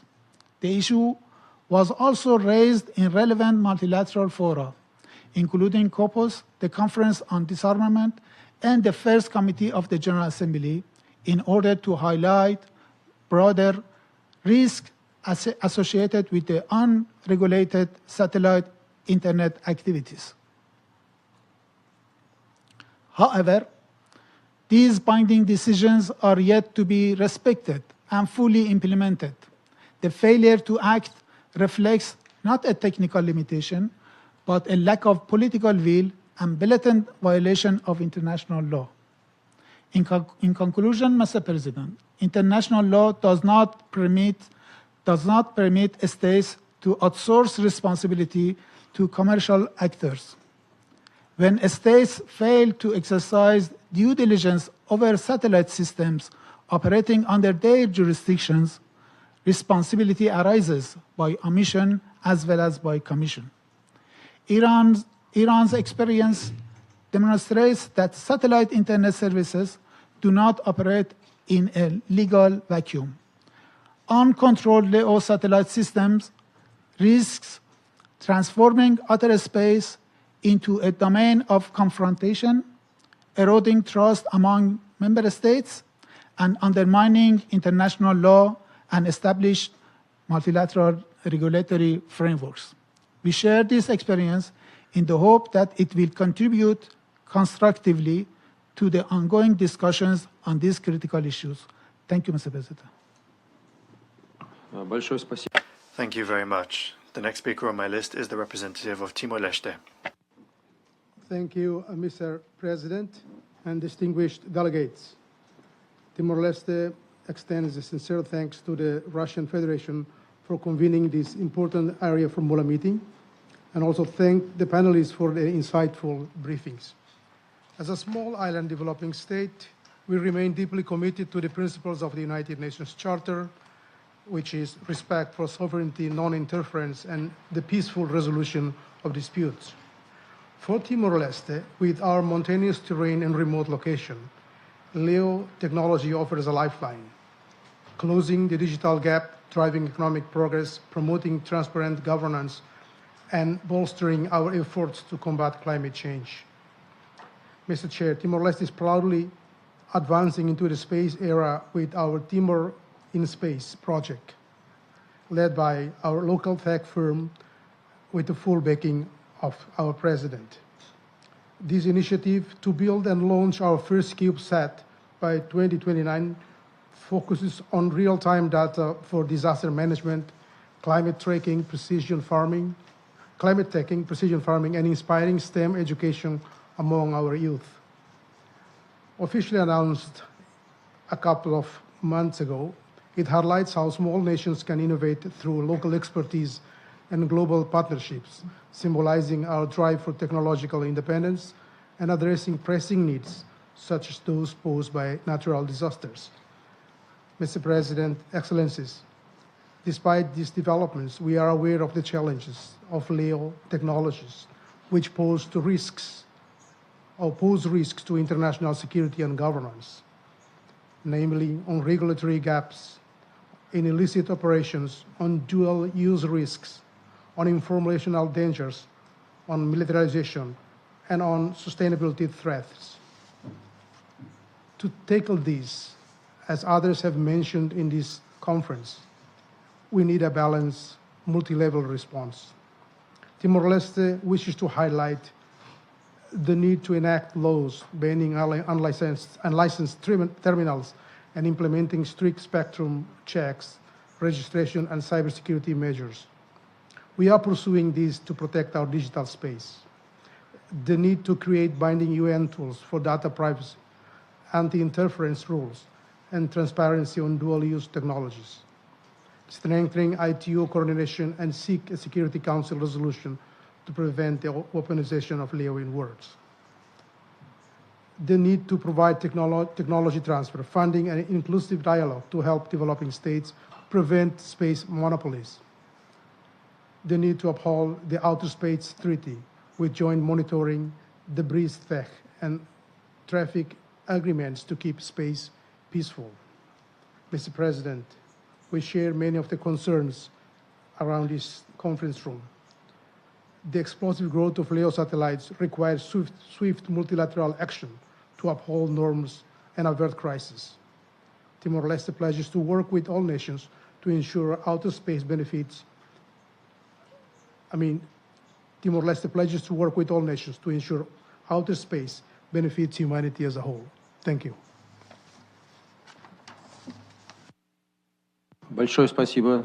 Thank you very much. The next speaker on my list is the representative of Cuba.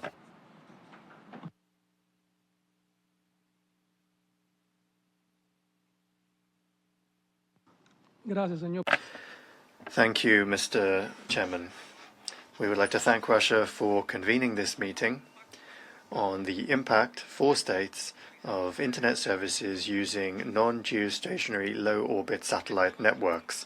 This technological progress could facilitate connectivity in areas that are hard to access and areas without telecommunications infrastructure. However, it also raises significant challenges in the area of cybersecurity, telecommunications, and space sustainability, with significant political, social, technological, and legal implications, as well as national security implications for countries, particularly countries of the South.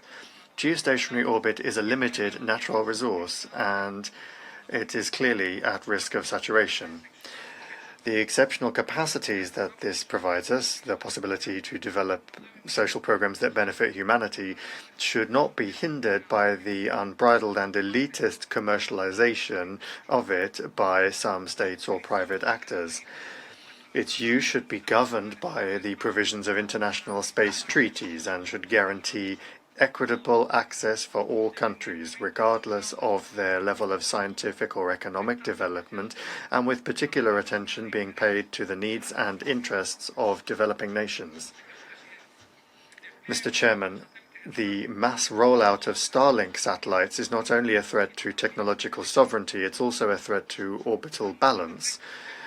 The widespread network of existing spy satellites in space that were created by some countries to obtain information to the detriment of others and not to benefit humanity is in large part contributing to the creation of space debris and the collision of outer space objects. The illegal use of these means without due authorization by governments and as a mechanism to interfere is something that jeopardizes the stability of any sovereign nation and constitutes a violation of the governing documents of the International Telecommunications Union, which establishes that the member states have exclusive sovereignty over their radio space, their radio spectrum. In Cuba, technical devices have been imported without due authorization to access internet services through illegal Starlink terminals, with the aim of promoting disinformation and media manipulation campaigns, as well as subversive actions designed to provoke discontent and destabilization against the internal order. They are a breach of our national sovereignty and violate national legislation, which prohibits the import and use of satellite equipment without the required authorization, including Starlink terminals.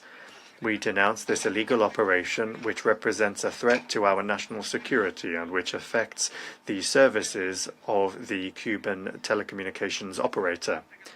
It is concerning that the Federal Communications Commission of the U.S. government is authorizing the supposedly civilian use of these devices without providing public information about them, in contravention of the Convention on the Registration of Objects Launched into Outer Space that came into force in 1976. We condemn the interventionist actions promoted by the United States to subvert and destabilize the political, economic, and social order of sovereign nations via the use of low Earth orbit satellites. We categorically reaffirm the sovereign right of states to defend their radio space and to regulate their telecommunications in accordance with the regulatory framework approved in the International Telecommunications Union. We call for the prohibition of the militarization of low Earth orbit communication systems. We reject the use of satellite technologies to promote interventionism, war, and political subversion. And we insist that satellite technologies be preserved for exclusively peaceful purposes on the basis of international cooperation, mutual respect, and strict compliance with international law. Thank you very much. Thank you. And I give the floor to Nicaragua.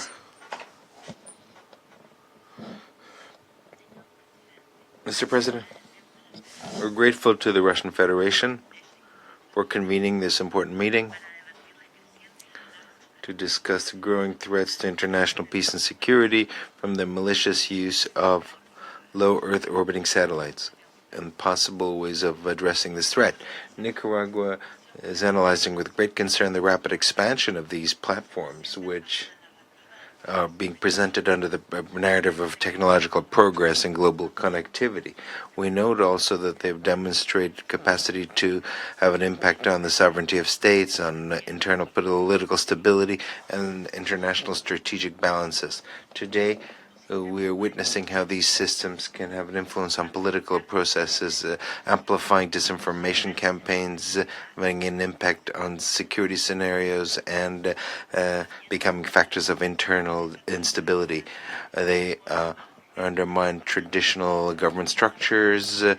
They also threaten the protection of the spectrum and the information security of nations.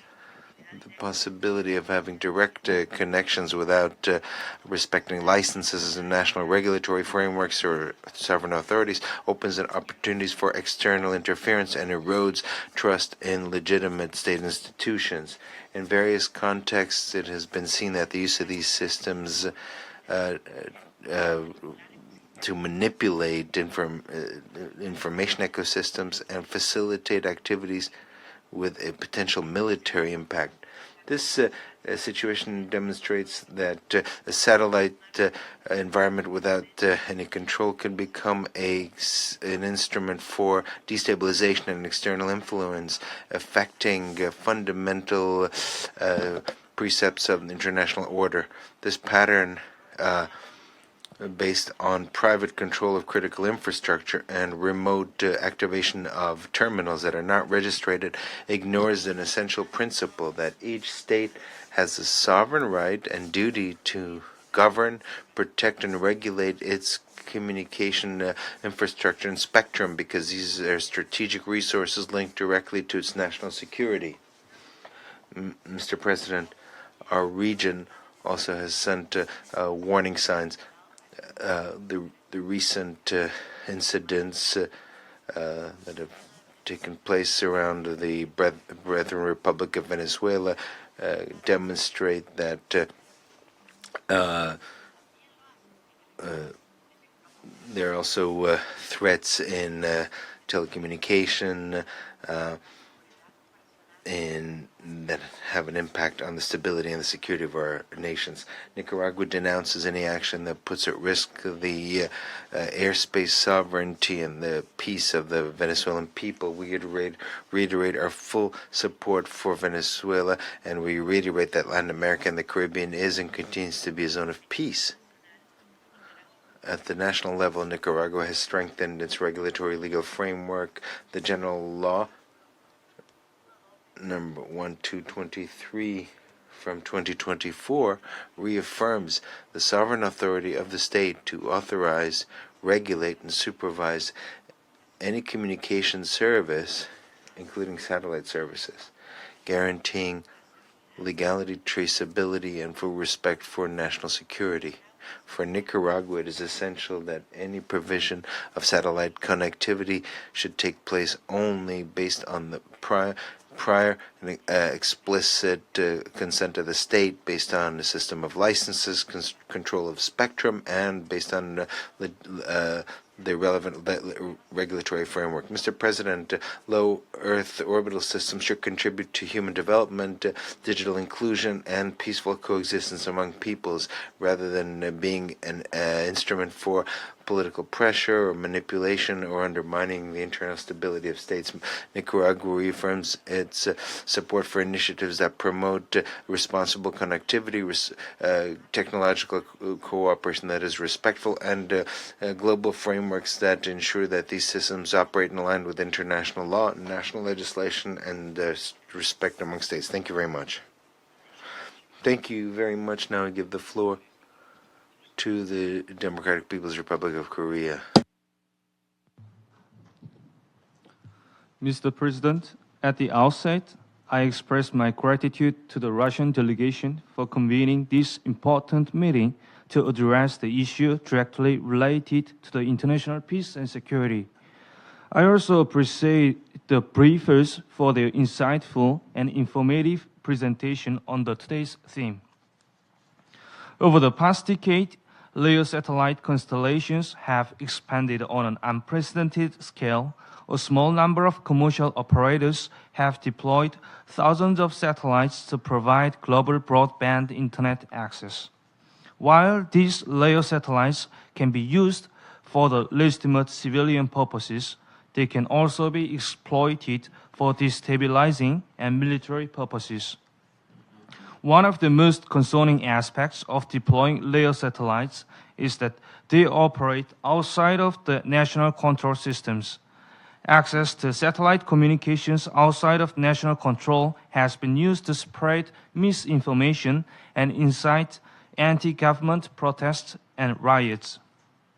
These practices represent a clear violation of the fundamental principle of non-interference in the internal affairs of states, as enshrined in the Charter of the United Nations.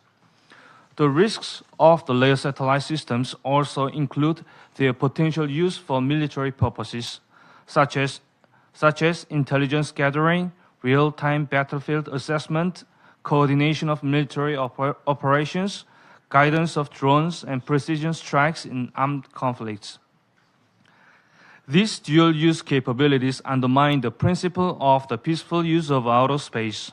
They also raise serious questions about the applicability of international humanitarian law, accountability for violations, and the protection of civilians in the situations of armed conflict. These risks directly affect the international peace and security, sustainable development, and the peaceful use of outer space, and therefore cannot be dismissed as merely technical issues. The Security Council has primary responsibility for maintaining international peace and security.